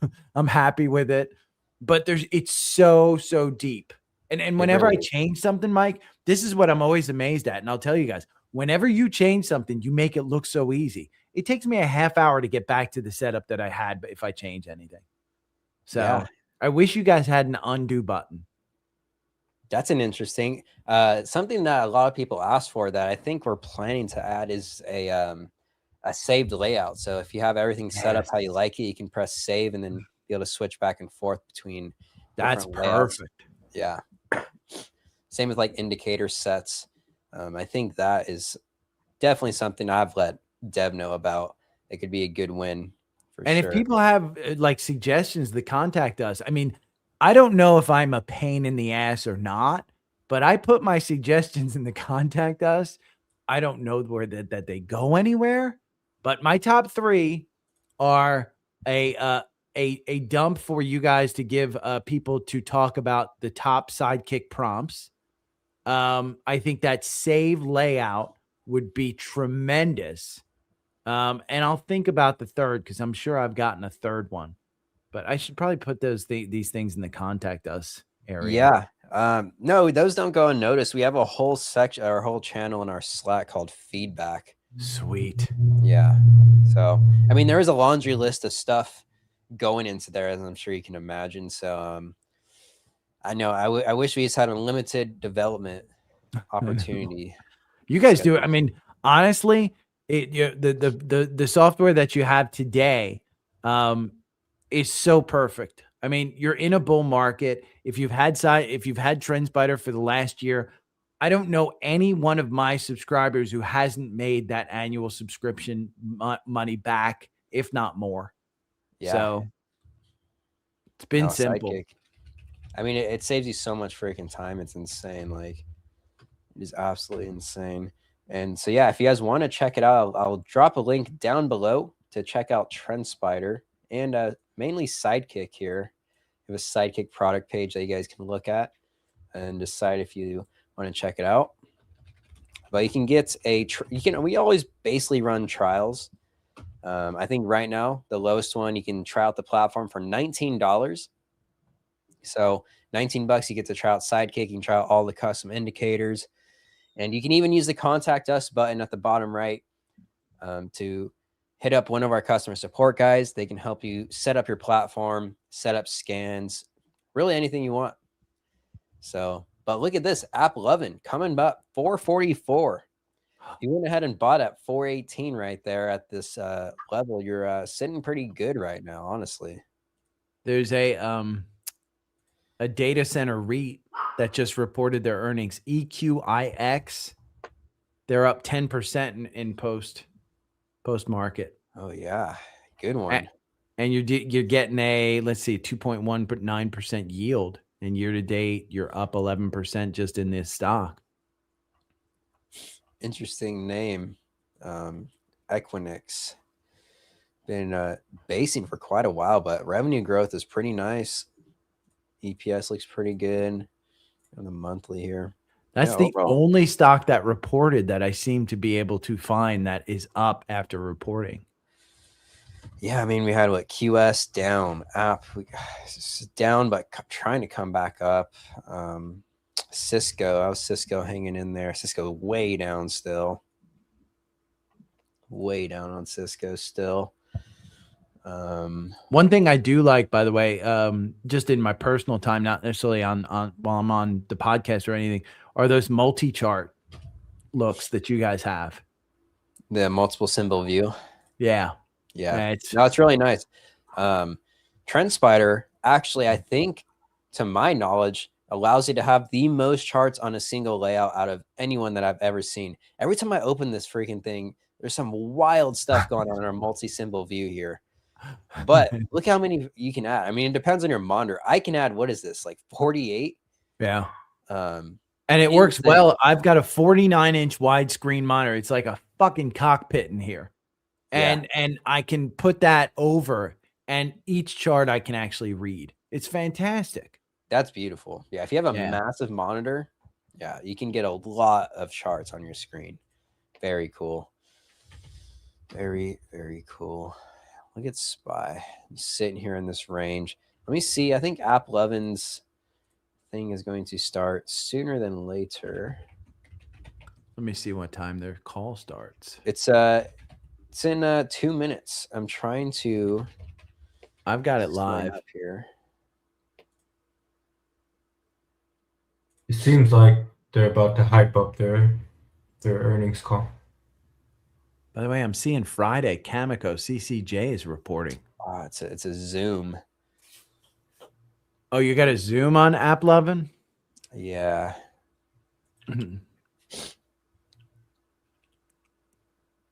Recording in progress. Recording in progress. Yeah, it says it started, but I don't think anybody's talking. Yeah, I got it over here. So once this loads up, we'll probably hop out of here and let you guys listen. We've been live for about an hour now. It's at 451, the stock price. Yeah, I'll let this sit here. Oh, there goes Zoom. Can I pop this guy out? Probably just maybe leave the audio. You're on your StreamYard setup? Yeah.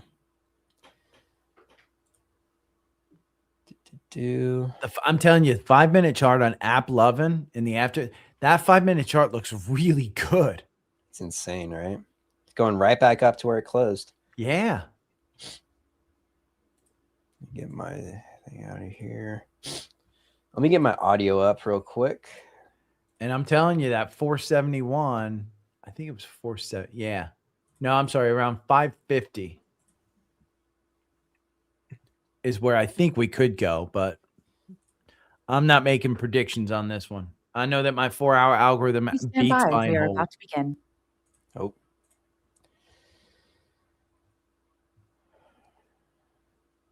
All right, gentlemen. It sounds like AppLovin earnings call is beginning. Welcome to AppLovin's earnings call for the fourth quarter. Gonna hop off here. December Thank you, 31st, Nader and Gary, for I'm joining David Chow, head of the investor. TrendSpider. I enjoyed the Live. first TrendSpider threesome. So thank you guys. Yeah, absolutely. We'll do it Happy to again be a part of sometime. it. Matt Stump, our CFO. Thank you for having me on. All right, Please guys. note our SEC See you guys. update, as Guys well as out our there in the financial chat, this update is the and press AppLovin release discussing earnings, our fourth quarter and annual we'll catch you guys performance next time. Make sure to are like the available video at and subscribe investors.applovin.com. for more lives. During today's call, we will be making forward-looking statements. Also, I'm going to but drop not a limited link to, to sign up for our the free future development weekly and reach of our newsletter. platform, But our here is the expected call. growth Let me know if opportunities, y'all can hear this the in the expected chat future below financial before I performance of hop the off company, as well. and other future events. These statements are based on our current assumptions and beliefs, and we assume no obligation to update them except as required by law. Our actual results may differ materially from the results predicted. We encourage you to review Can the you guys risk hear factors this? in our most recently filed Form 10-Q for the third quarter ended September 30th, 2025. Additional information may also be found in our annual report on Form 10-K for the fiscal year ended December Perfect. 31st, 2025, which will be filed later this month. We will also be discussing non-GAAP financial measures. These non-GAAP measures are not intended to be superior to or a substitute for our GAAP results. Please be sure to review the GAAP results and the reconciliations of our GAAP and non-GAAP financial measures in our earnings release and financial update, available on our investor relations site. This conference call is being recorded and a replay will be available for a period of time on our IR website. Now I'll turn it over to Adam and Matt for some opening remarks, then we'll have the moderator take us through Q&A.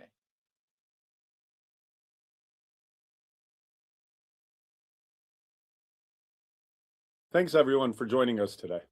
I want to start by addressing what's clearly on many people's minds.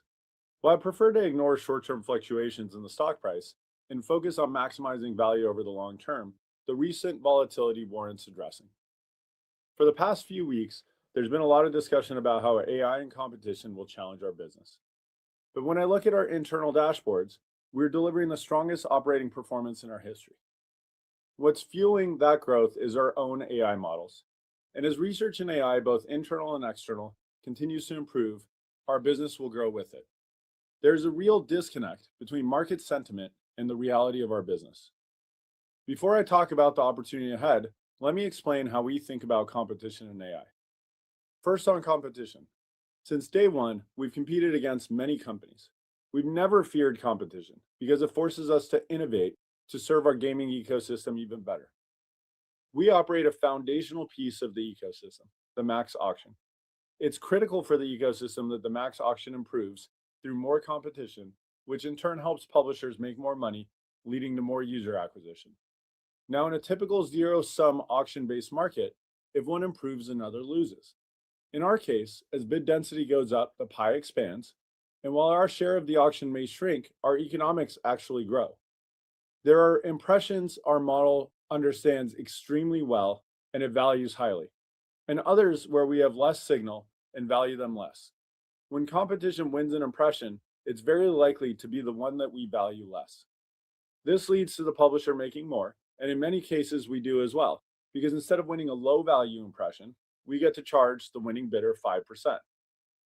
When you hear about a startup coming for our business, you should be asking how their value proposition can be stronger than ours. If our value proposition wasn't strong with our partners, we would have lost those relationships long ago. We have competed very well in mediation against giant companies. The network effects in this business are very real. We scaled our network by providing the best monetization and, even more importantly, the best advertising tools to publishers. The combination is not something peers can overcome. Second, let's talk about AI and game creation. The bearish view assumes that if AI makes games easier to build, the value of our ecosystem declines. Well, we believe the exact opposite. AI will dramatically lower the cost of creation, which means content will explode. And when content becomes abundant, discovery becomes a scarce resource. Even in the past, as mobile games were built by human teams, the content was plentiful and in many cases commoditized. That is actually what allowed us to deliver such a strong value proposition through our advertising solutions. In a world where anyone can create an app or a game, millions of experiences will compete for attention. The winners will be the platforms that can efficiently match the right user to the right content at the right moment. That is exactly what our models are designed to do. We are not tied to any specific genre or format, casual, mid-core, or beyond. Our systems follow engagement, and AI only increases the potential of that capability. Furthermore, we don't see any evidence of a declining mobile gamer. Casual gaming serves a different human need than console, PC gaming, AAA games, or any other form of deeply immersive game experience. People will always look for entertainment that fits naturally into their day. What's changing is how well that attention can be monetized. Even today, we convert only a small portion of those impressions that we serve. We view that not as a limitation, but as a large, long-term opportunity as our models continue to improve. Now that brings me to what we control, performance and culture. On performance, our business is executing extremely well. We continue to grow very quickly, despite the numbers getting much bigger. We delivered strong growth in Q4, and despite typical seasonality where Q1 should be softer than Q4, we are guiding to meaningful sequential growth. That reflects both continued strength in gaming and the scaling of our e-commerce and our self-service customers. On culture, we embrace being underestimated. A skeptical market sharpens our focus and pushes our teams to execute. Our revenue per employee remains among the highest in the world because we build the best and most scalable products in our category. If the market chooses to price our stock based on fear, while we continue to compound revenue, cash flow, and product capability, we'll stay focused on execution and let our results speak over time. From where we sit, we are still in the early innings of what this platform can be. With that, I'll turn it over to Matt to walk through the financials. Thanks, Adam. Q4 marked what was not just a strong quarter, but the most exceptional year we've ever delivered, and one of the strongest performances in the public markets. At our scale, the combination of growth, profitability, free cash flow, and capital returns we're delivering is extraordinarily rare. Revenue in the fourth quarter was $1.66 billion, up 66% year over year, driven by continued technology advancements to our core mobile gaming business, seasonal strength, and the expanding impact of our e-commerce initiative. Adjusted EBITDA was $1.4 billion, up 82% year over year, representing an 84% margin. Margins expanded over 700 basis points from the same period last year, and quarter-over-quarter flow-through to adjusted EBITDA was approximately 95%, again demonstrating our relentless dedication to execution and how efficiently incremental revenue converts into earnings for our business. Investors often reference the Rule of 40 in software. On that basis, our 66% revenue growth and 84% adjusted EBITDA margins translate to a score of 150. That level of profitability at this growth rate is almost unheard of and reflects the fundamental operating leverage of our model. Free cash flow for the quarter was $1.31 billion, an 88% increase year over year, growing our cash balance to $2.5 billion and reinforcing the strength of our balance sheet. This was a truly remarkable year for AppLovin. Revenue reached $5.48 billion, growing 70% year over year. Adjusted EBITDA was $4.51 billion, up 87% year over year at an 82% adjusted EBITDA margin, a margin profile that very few companies ever achieve, let alone sustain at the scale. Free cash flow totaled $3.95 billion, up 91% year over year, underscoring not just growth, but the exceptional quality and durability of our earnings. Simply put, very few public companies are scaling faster, more profitably, and with greater cash generation than we are today. That strength directly translates into shareholder returns. During the quarter, we repurchased and withheld approximately 800,000 shares for $482 million. For the full year, we repurchased and withheld approximately 6.4 million shares for a total of $2.58 billion, funded entirely by free cash flow. As of the end of the year, we had a remaining share repurchase authorization of approximately $3.28 billion. Over the last 4 quarters, we reduced our weighted average diluted shares outstanding from 346 million to approximately 340 million, while simultaneously investing in organic growth and maintaining substantial liquidity. Our share repurchase program reflects our conviction in the value and durability of the business. Turning to our outlook for the first quarter of 2026, we expect revenue between $1.745 billion and $1.775 billion, representing 5 to 7% sequential growth. Adjusted EBITDA is expected to be between $1.465 billion and $1.495 billion, with an adjusted EBITDA margin of approximately 84%, maintaining best-in-class profitability as we continue to scale. To close, AppLovin represents a combination that is exceedingly rare: sustained hypergrowth, exceptional margins, massive free cash flow generation, and disciplined capital returns. We believe this puts us in a category of our own and positions us to continue delivering outsized value for shareholders over the long term. Now with that, let's move to Q&A. We'll now begin the question and answer session. Please be sure to unmute and turn on your video before asking your question. We will take as many questions as time permits, and since we have many questions today, please be patient as we move through the list. Your first question will come from Benjamin Black with Deutsche Bank. You may now unmute and ask your question. Great. Thank you for taking the question. So my first question is on the e-commerce opportunity. So could you perhaps sort of reflect on the self-service launch? What were some of the key learnings? What worked? What didn't? Where is there room for improvement? And to the extent possible, it'd be great if you could sort of share or quantify the e-commerce contribution to revenue or gross ad spend this quarter and in the guide. And then I have a quick follow-up. Thank you. Yeah, so the e-commerce business obviously has been live with us for a year and a half. It's doing really well.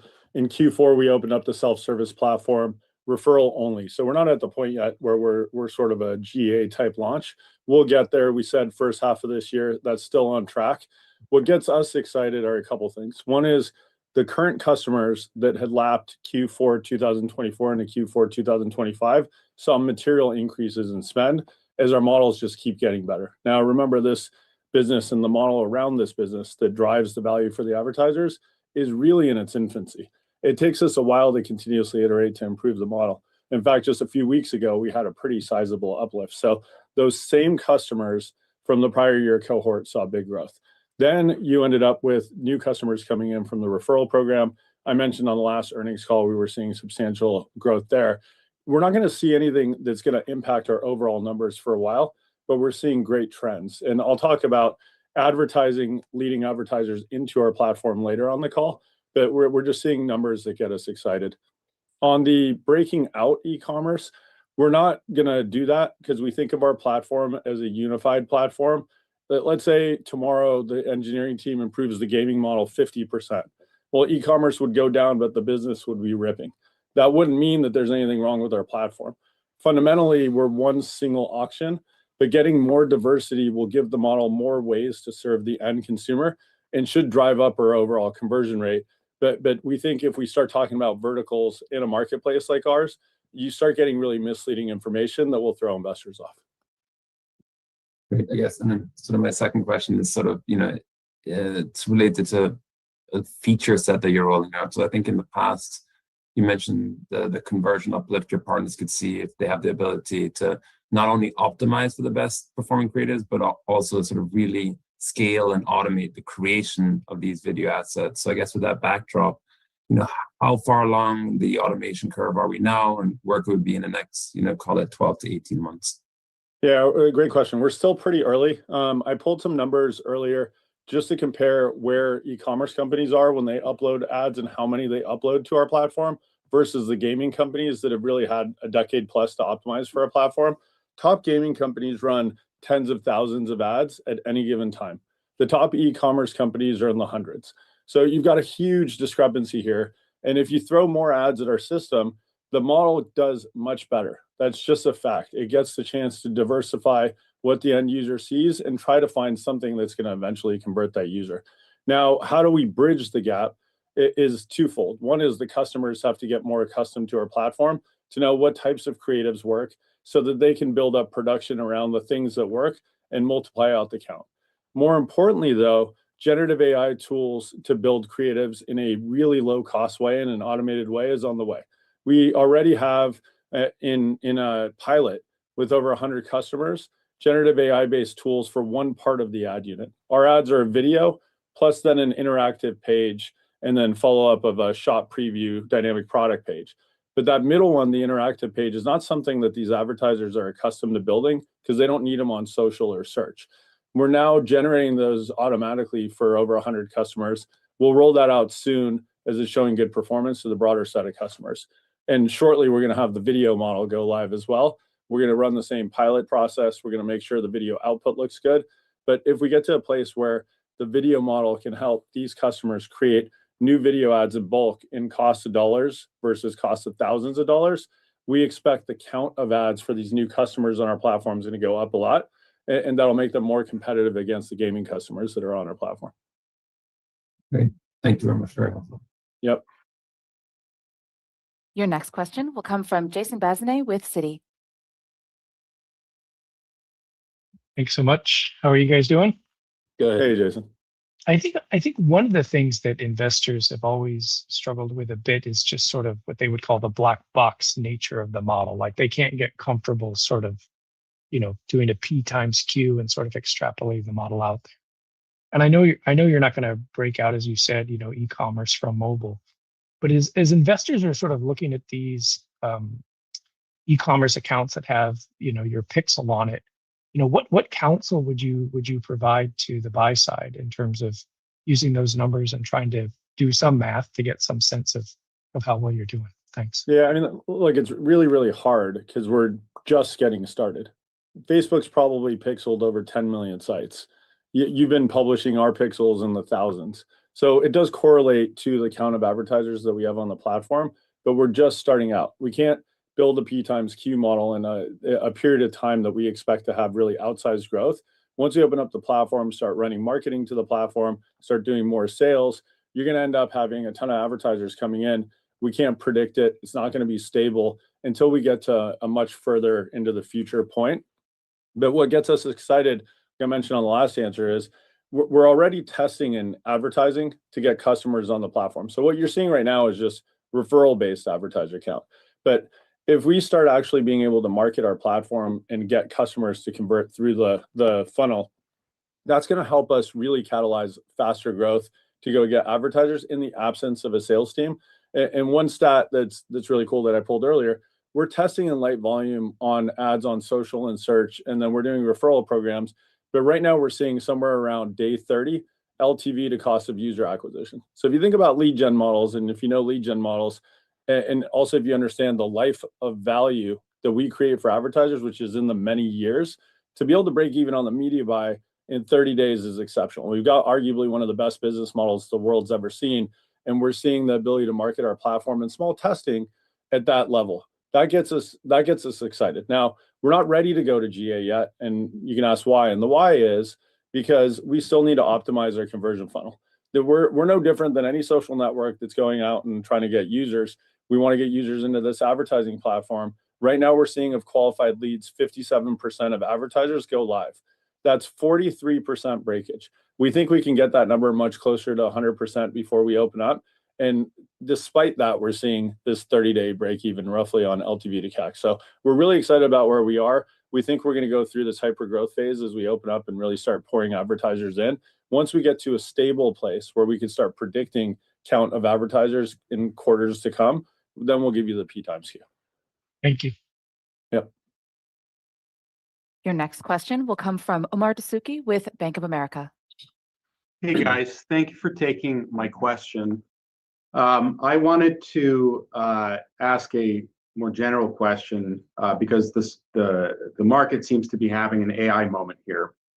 So, let's just forward 3 to 5 years in the future, to potentially a world where consumers interface with the internet through natural language-based agents.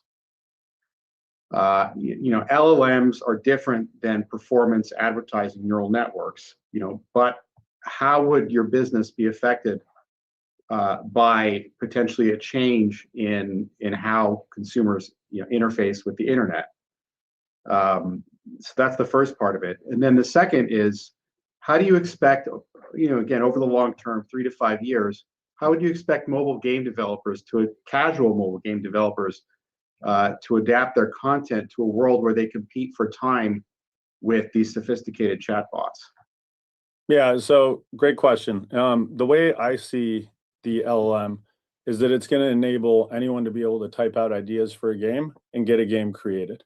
That doesn't mean you're going to get users to play your game, but that means you can create content in a very low cost way, not being an engineer. That'll accelerate content production for studios that are developed, that are sophisticated. It'll also create a flood of content that's more personalized across people who could just become game developers with no engineering background. That's a good thing for us. In the talk track I mentioned, as you get more content, that content becomes commoditized. The discovery platforms, of which there are very few, become the true value, because those customers are going to have to come to Max to monetize, and they're going to have to come to our discovery platform to run advertising to get users to their space. Now, if humans just want to talk to a chatbot, do nothing else, of course, well, there's nothing else that they're going to do. We would lose time spent in games. That seems far-fetched. The games that people play today in our domain are not very immersive games. They're quick to play, relaxing games, and people play things like a solitaire, people play things like a mahjong. This audience skews older, it skews female. This is an audience that's very unlikely to stop playing crosswords in 10 years because they're talking to a chatbot. So not only do we think that the base audience is going to keep playing games, you're going to need relaxing outlets. If LLMs increase productivity, people likely have more time to go to outlets like games. And if LLMs increase production quality and production capability of games, you're going to have more content, which leads right into a business model like ours. Okay, thank you. Your next question will come from Bernie McTernan with Needham. Great. Thanks for taking the question. Wanted to follow up on e-commerce. Given the self-service launch, are you seeing any changes in the type, size, categories of customers that are entering because of self-service versus the prior managed service? And then also as a follow-up, we've seen some examples in our own tracking of apps that aren't e-commerce with the Pixel. Is this a one-off or a new growth vector that you're pursuing within this?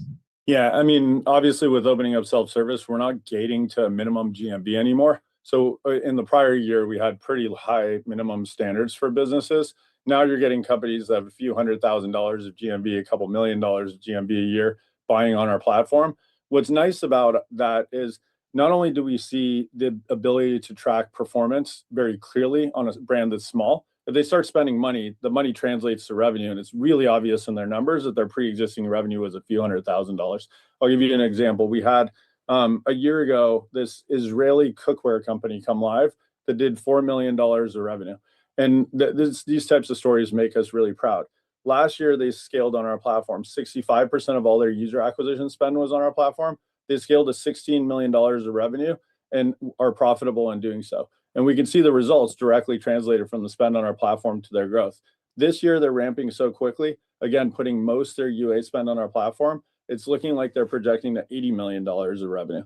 So you start seeing that kind of ramp up in certain specific customers, and we know the product works, and it works exceptionally well. That makes us proud. We think what we really like to do at this company is service the smaller businesses, help those smaller businesses become big businesses. That's how we built into gaming. We helped the indies first. Now every gaming company in the world that's in mobile that's substantial is probably working with our platform in a major way. But in e-commerce and these other categories, we feel the same way. Help the smaller businesses, help them scale their business, and then we'll get to all the brands over the coming years. In new categories, again, we're not gating anything. So if you end up in auto insurance and you sign up for our platform today, you can go live. We're still early in these other categories because for each one of these cases, we have to tune the model somewhat. And we're focused right now on anything that's transactional-based business versus a lead-based business. So think if you're a transactional-based business, you're not e-commerce, but you're fintech or something. That could work really well out of the box. That's another category of growth.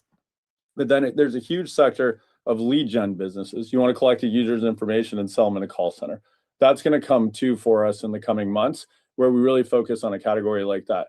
It's our job to service every transactional category that buys on a performance basis and do it well, so that the billion plus daily actives we see on our platform can get a diverse set of content that they can enjoy. Thank you. Yep. Your next question will come from Matthew Cost with Morgan Stanley. Hey, everybody. Thanks for taking the question. I guess starting just to put a finer point on some of the comments from your prepared remarks, because the data points from the channel were a little unusual and thin. Did you see a test from Meta doing more advertising in the in-game, ad environment? And whether or not you did, how should the market think about what potential impact a scale player like Meta, for example, getting more aggressive in that market would mean? And then a second question just around Max. You've been in the business of convincing people to switch mediation platforms for a long time. I guess in light of that experience, how would you characterize the moat around Max? Yeah, so two good questions. So the Meta thing, Meta was a launch partner in Max. They're a good partner. They've been in the Max platform for a long time.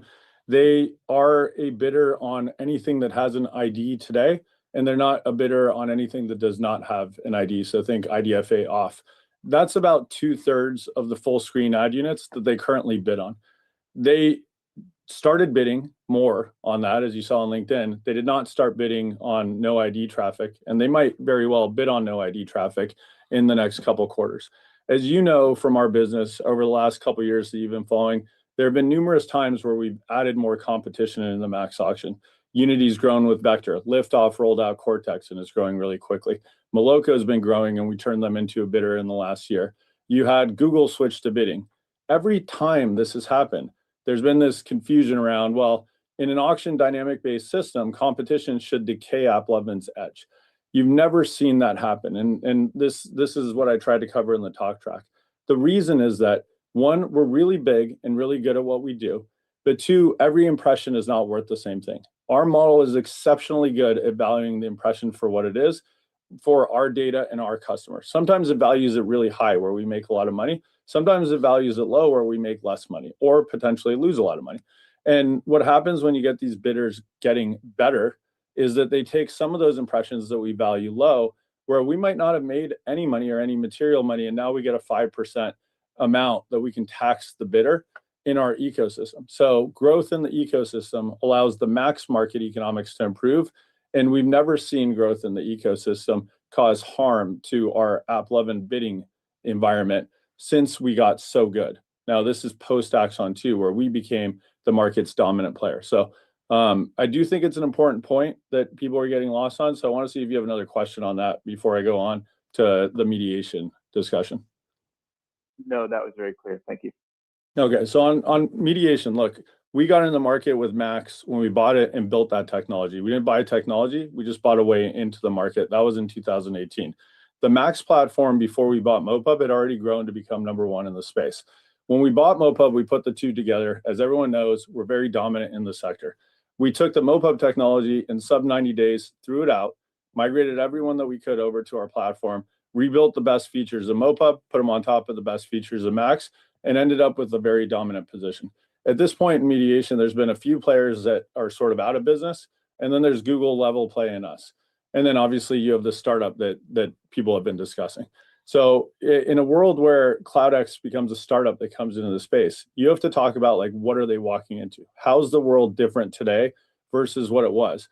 The moat around our mediation is not because of the mediation. We're very good. We've got the most bid density. In any mediation A/B test, if you talk to publishers, you'll hear Max does better. But we don't blow it out of the water. We're a few percentage points better than other mediations. If someone wanted to pay a bonus to cover that, they could potentially pay a bonus to cover that. Where it gets really expensive for the publisher and where we're really locked in is that we have the best advertising solutions on the market. In fact, for a lot of these publishers, we're over 50% of all their user acquisition spend. They can't go get that anywhere else. If they go off Max, that decays. And so they're left in a world where they have the best buying tools. They have the best monetization tools. It becomes a really strong 360 solution, and their growth depends on it. And then the Max ecosystem is not growing slow, as we've talked about in prior calls. This is a double-digit, very strong growing category where these publishers are seeing their businesses improve because of the improvement in our technology. When you've got that in the foundation and you've got a really strong moat with technologies that no one else can replicate or have, then you end up with a sticky solution, and we're very confident our solution is just that. Great, thank you so much. Your next question will come from James Heaney with Jefferies. Yeah, great. Thank you, guys. How are you thinking about the Axon marketing investment in 2026? I know you talked late last year about a goal of maybe $1 million of spend per day. Is that still the right way to think about it? And is ultimately GA kind of the biggest prohibiting factor to you guys doubling down on that investment? Thank you. Yeah, I mean, look, right now we're testing, so numbers aren't that big. You didn't see anything reflected in our EBITDA margins. In fact, you saw them go up to 84%.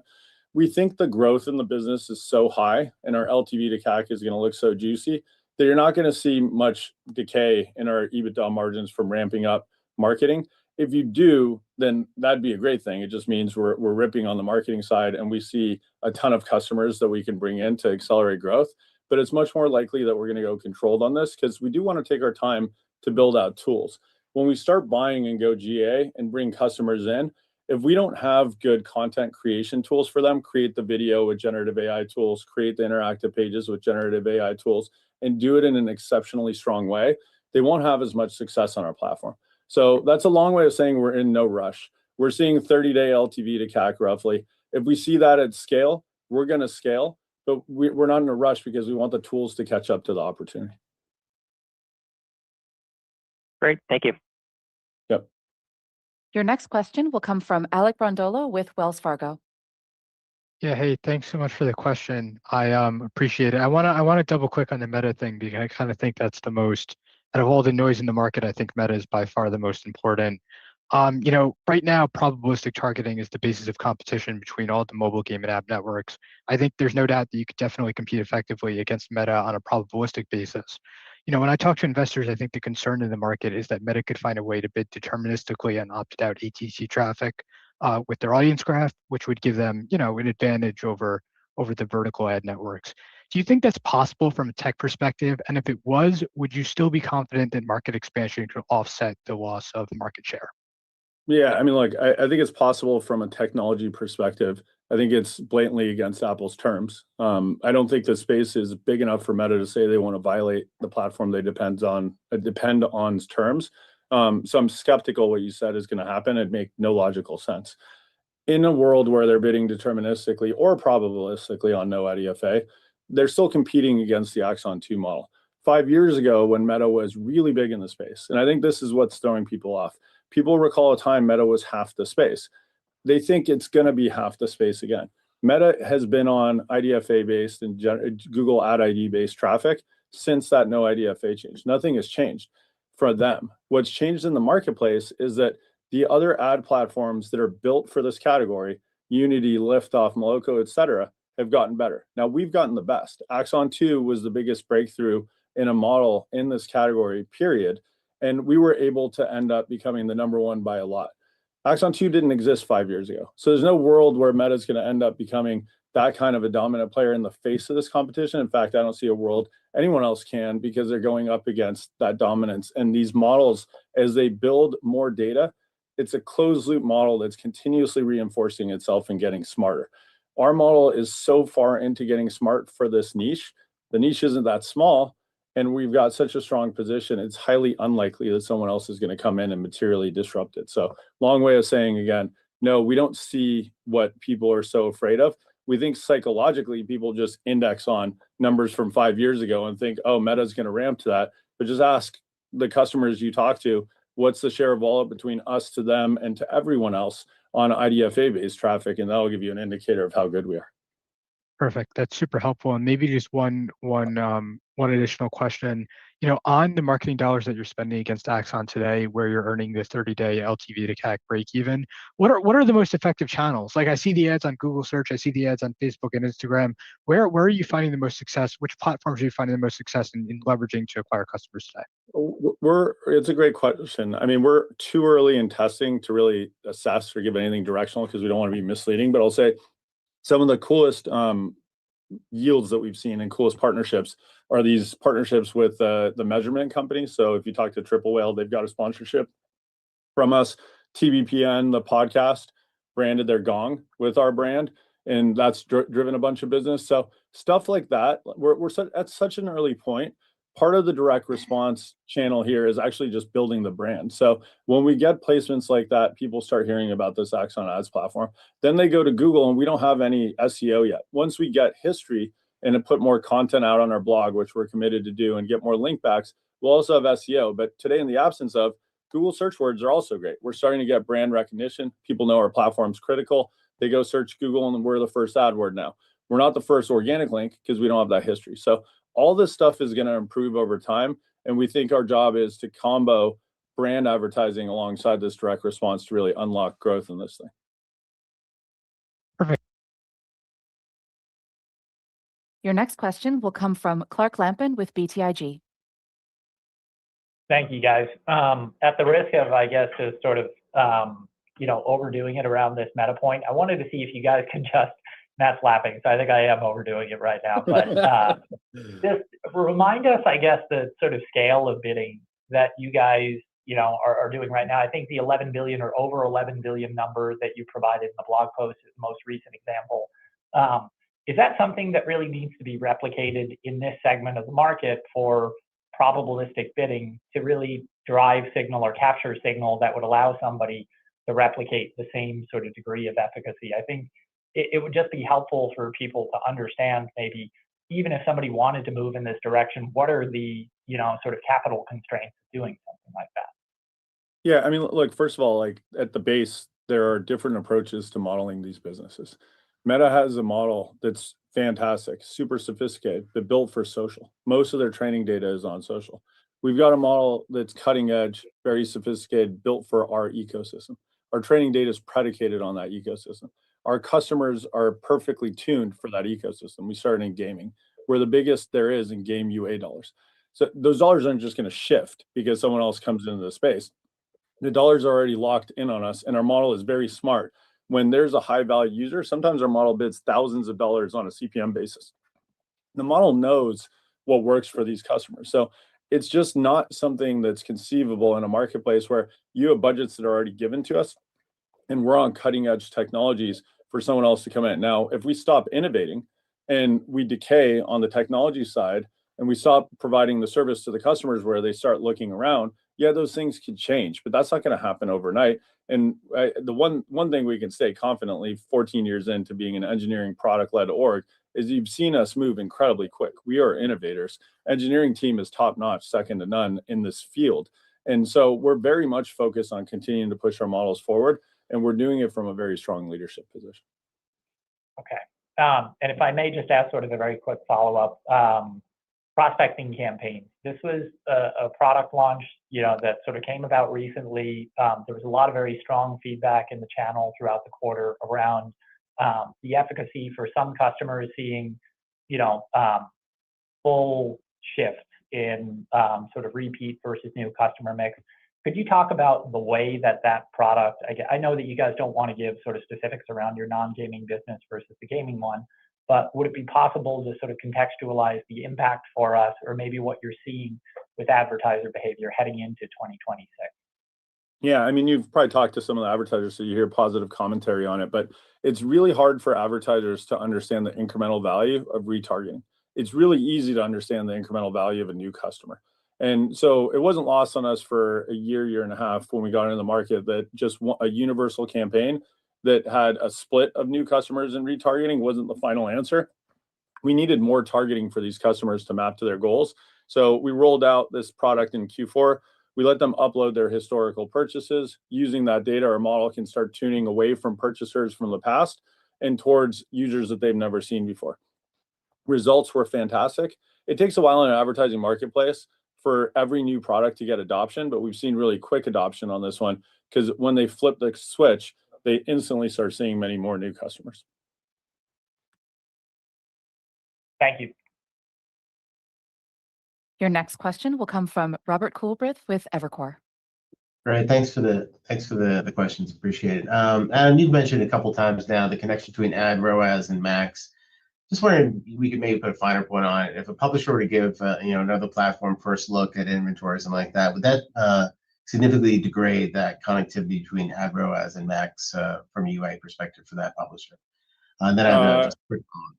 Yeah, I mean, our terms are that they can't do that, so that's not part of the equation. Got it, perfect. And then I think there's also a notion out there that demand partners might bid differently in a different environment or something along those lines. Do you have any Any thoughts on that? Yeah. I mean, look, Max is fully fair, transparent. We get audited by the bidding partners. It's the vast majority of the marketplace. Wouldn't it be a foolish business decision to bid differently in a very small platform versus the platform that owns most of the space? Doesn't make any sense. So if someone's going to be a competitive bidder, they're almost certainly going to want to be a competitive bidder in the marketplace leading market. Got it. And then just one last quick follow-up on the breakage that you mentioned in terms of the qualified leads to go live or launch. Just wondering if you could talk about maybe some of the inhibiting factors today and how you'd plan on solving some of those. Thank you. Yeah, the biggest one is that they just don't have video ads for our platform made to the type of format that we need. So those generative AI tools should be able to raise that to a much higher percentage of customers going live. Okay, great. Thank you very much. Yep. Your next question will come from Jim Callahan with Piper Sandler. Hi, everyone. Thanks for the question. Just follow up on the market growth. You've kind of talked to this double-digit framework through the back half of 25. Can we expect that through 2026? Is that like a step function change that we think can continue? Look, Max is growing really quickly. A lot of it's driven by the strength of our platform. So when we were growing 70% plus year over year, a lot of the dollars spent on our platform are the publishers buying customers. So it fuels growth in the ecosystem. So long as we're doing a good job and the other marketing platforms in gaming are doing a good job, the Max market is likely to be growing really quickly. And this is now no longer a case where you just don't have other data points. Unity Vector is growing really quickly. That you've got a company like Moloko that's private but talking about going public that's growing quickly. Liftoff did testing the waters in a roadshow, so those numbers were out there that are growing really quickly. When you've got all these market players growing quickly, that Max market is growing in a way that people I don't think understood or would have expected, and we're not seeing any slowdowns there. Got it. That's helpful. Thank you. And then just you've talked about this reinforcement learning framework for gaming. Now that we're, I guess, like a year and a half into e-commerce, how does e-commerce reinforcement learning kind of compare? Is it faster, slower? Does it take longer?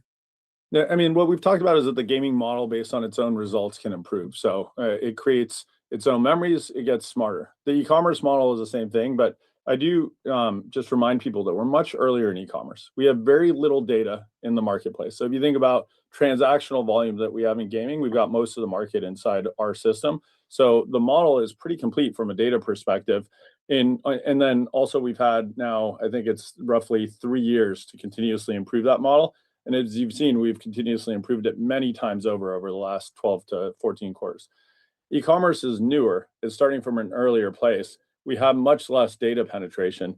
So we can't go and track like, okay, in a stable world, how much is the model improving? Because the model is going to be improving much more so from our team improving the model with changes, and then just customers coming on. Every new customer that pixels their site passes data to us, both engagement data and transactional data. So as we get customer ramp up, our data penetration in the market is going to go from very little to much greater. And as that happens, that's going to be a big catalyst for improvement in that category. Great. Thank you. Yeah. Your next question will come from Stephen Ju with UBS. Right. Thank you. Hi, Adam. Hi, Matt. I think you've previously talked about AppLovin being demand constrained versus supply constrained. But can you help clarify, particularly, yes, there's yourself and the private company you just called out, as well as Unity, all out there getting better as well. And I think investors are so accustomed to thinking about all of this being zero sum. So, can you help us think about how much more supply there can be with perhaps new publishers and what existing publishers who already accept that can think about doing? Yeah, I think we're a long way from needing new publishers. I mean, we've talked about one, I think at this point, people should believe it's not a zero-sum market. This isn't rideshare where one person takes a ride and another loses. So if that was the case with our growth and our market position being this dominant, there'd be no conceivable way these smaller gaming ad networks could be growing the way that they are. So if we set aside the notion of zero sum, then you have to ask, well, how many transactions can we drive to this billion plus users? 1 billion users playing mobile games, casual games every single day, shopping users, because they're adults, they skew female, are not done at this number of dollars. I mean, if you just translate to Meta's users, it's 3x more users, a little bit more time spent, but the revenue that they're driving to advertisers over what we're driving and the whole space is driving to advertisers is probably 8x. So there's a lot of room to go on monetizing this audience. We've also given you historically that our conversion rates on 1,000 impressions were about 1%. They're obviously higher now. We talked about that a year or two ago. The conversion rate is higher, but we think that could go as high as 5%. That's what we see when we're serving an ad where the model is confident that the user is going to take an action. Now, why isn't our whole business converting at 5%? Why aren't we doing $50 billion of revenue on the system? Well, we don't have enough advertisers yet to know what the user is going to be into at that moment. So if we constantly serve them gaming ads, some users are into a new game, they're converting at 5%, 50 over 1,000. Other users aren't, and the conversion rate is atrocious. It might be 2 over 1,000, and it dilutes you to 1%. E-commerce has given us a path to diversity, but we only have a few customers. Once we get deeply penetrated into the space and we've got really diverse content to show the customer, we think that conversion rate is going to keep rising, and it's going to keep rising really quickly. Gotcha. And secondarily, I think you've articulated a desire to go after advertisers of a certain size. So, first, before targeting the advertisers with perhaps larger budgets, but maybe more upper funnel. So, is that part of the market inaddressable right now, or is that something that might be in the roadmap in the future? I think we're going to be going after anything that's not brand dollars. So by brand, I mean companies that aren't optimizing to point of transaction. Whether they optimize to point of transaction or something performance-based like a lead, we're going to go after them. Now, we're not going to build out the sales force to go after even in the performance space, advertisers that then need you to go to their agency, that need you to take a lot of time to go get a lead, to go get an advertiser live. When I talk about this Israeli cookware company, it was a business that was probably spending a couple $1,000s a day, ramped up to many tens of thousands, possibly hundreds of thousands of dollars a day on our platform. They ramped up really quickly. They scaled their business from near 0 to 16 million to now hoping for 80 million this year. That's an example of taking a customer that didn't have much of a business, plugging them into our tool set, letting our technology do the job, and creating a huge business for them and a great relationship for us. That's the type of stuff that really cascades into much more value creation over time because it happens quickly. They become dependent on our platform. We love those stories because we're helping them build a business. If we help Coca-Cola place more dollars in advertising, we're not moving the needle of anything in the economy. Coca-Cola is sort of blindly putting dollars out there. But if we can help customers spend the dollars, see the direct correlation to their revenue, hire people, grow their business, it's a fantastic story for us because it shows that we're growing the world's economy, we're creating jobs, and we're really creating this dependency on our platform. So really, that's what we're focused on. And in games, that was indie game developers, and brands, that's going to be these performance D2C companies, much more of the Shopify merchants, much less of those big brands that people talk about that buy through Madison Avenue agencies. Thank you. Your next question will come from Corey Carpenter with JP Morgan. Hey, Matt and Adam, good to see you guys again. Matt, I got to give you a question before the call ends. So I'll ask about the 1Q guide, the 5 to 7% sequential growth. It's above what you typically guide to in 1Q. Of course, this year you have the added headwind, if you will, from the e-commerce business seasonality. Could you just talk about some of the assumptions you're making in that outlook and the trends you're seeing so far in the year in e-commerce and gaming? Yeah, so consistent with kind of our normal practice, Corey, we're guiding to the level where we have a very high level of confidence. For Q1, obviously coming from Q4, we had a very strong exit rate. So given the factors that Adam was talking about before, the performance of the mobile gaming business, the e-commerce launch, as well as the prospecting model, we had a lot of growth in Q4. So the exit rate was quite good. And then that's partially offset by just seasonality going from Q4 into Q1, normally being a weaker seasonal period. And then we also had a couple days less in Q1 versus Q4. So it's partially offset against that. So that's how we kind of landed at that 5 to 7% sequential. And then Adam, you alluded to, I think, an unlock that you saw a couple of weeks ago in the e-commerce business. Anything you can elaborate on what that was would be helpful. Thank you. Yeah, look, the team is constantly improving the model. We do a lot of testing. We saw a material lift in the model. We rolled it out. Advertisers saw a huge improvement in return on ad spend. They started putting more budget into our system quickly. So those are the types of things that really catalyze growth for us.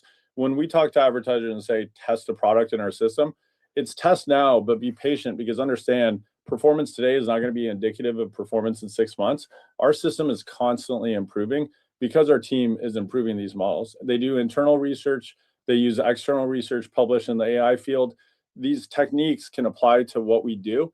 And when they apply well, these advertisers see gains. In gaming, they've seen gains very consistently since we launched Axon 2. In e-commerce, again, we're starting from a lower point because you need to get more data and you need to get more time to make the models more complex to use that data and create a better value for the customer. We're now doing our job. We're improving the model. They're seeing the result. They put more money into our platform. Great. Thank you, guys. Your next question will come from Ralph Schackart with William Blair. Hey, Adam. Hey, Matt. Adam, maybe just staying on that, the model unlock for a second, maybe kind of frame it. Was it sort of like consistent with other unlocks that you've seen before? Was it different, maybe an order of magnitude?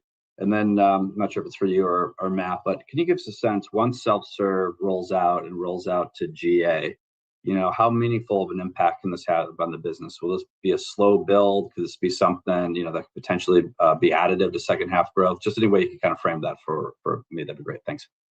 Yeah, I mean, on the second one, look, our growth rates are really fast right now, and our business is really big. So taking a self-service platform and opening it up, I wouldn't imagine day one or month two is really going to move the needle on the overall numbers. It's going to build over time. Now, certainly, if you're bringing in dollars that you just didn't have before, it's going to add something. So I guess it depends on what our overall growth rates are, but the scale of the business at the growth rate that we have is getting to very, very large numbers quickly. So I would expect that to build over time. I wouldn't expect it to be immediately impactful as a major growth catalyst. It'll be noticeable in our numbers. When it comes to improving the models, we don't call it out anymore. We're constantly improving the gaming models. It happens every single quarter that we find something. And then the e-commerce side is starting from a worse place. It's just earlier stage, less data like we've talked about. So the model uplifts from the team improving the model can be much more substantial. However, the e-commerce business, as you know, even if you took disclosure from last Q1 it was roughly 10% of our business. So if you improve 10% of your business for 40%, you're still only getting a 4% uplift on the whole, right? So it's a much smaller potential today. Now, what we know about scaling a business is that we've got to compound these gains so that our performance is unquestionably the best in the market to these customers. If they see that, they're going to invest more and more into us. Most of these customers have scaled businesses. Most of these customers already buy on social and search. We're a new entrant. Most new entrants in the field over the last few years have done a bad job of proving performance. So we know that our performance has to be top notch. We're working towards that, and these types of lifts can compound to get us to that answer. Great. Thank you. Yep. So.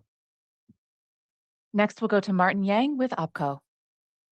Hi, thanks for taking my question. In the past, you referenced expanding supply sources. Where do you rank among the growth drivers? Where do you rank that among the growth drivers for your overall performance now?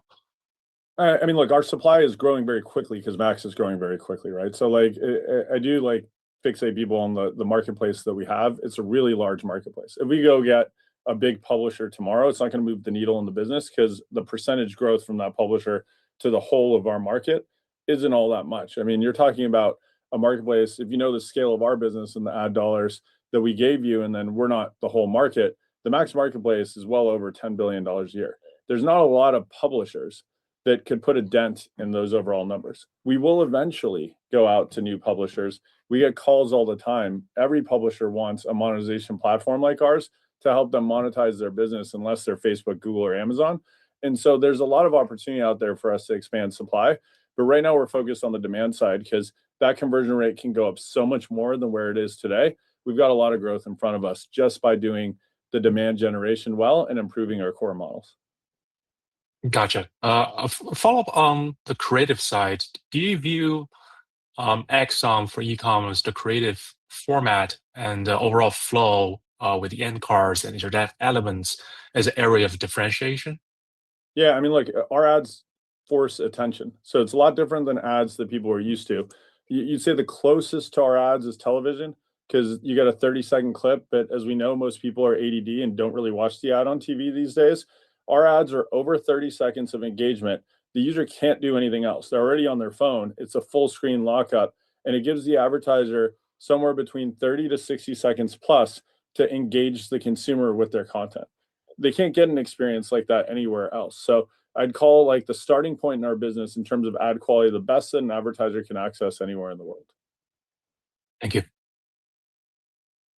We'll take our next question from Vasily Karasyov with Cannonball. Thank you for taking my question. Just to follow up on what you said earlier, Adam, about e-commerce model being at a stage where it can't learn as fast now. And I think in the blog post you made recently, you mentioned that the e-commerce targeting is different because there are many more parameters and they're different, right? There is a different LTV calculation. There is no advertising component. So I guess it's unfair to ask you to compare where the e-commerce model is at this point in its existence compared to where Axon 2 was, right? Because there isn't just enough data. But what gives you confidence that once you get enough data, it will work as well or comparable? I mean, look, if you talk to the customer base, a lot of the customers are seeing equal performance on us to any other top of funnel discovery channel, including the largest social platforms today. So it's not like we're starting behind trying to catch up. We're starting in a competitive place trying to become the best in the world.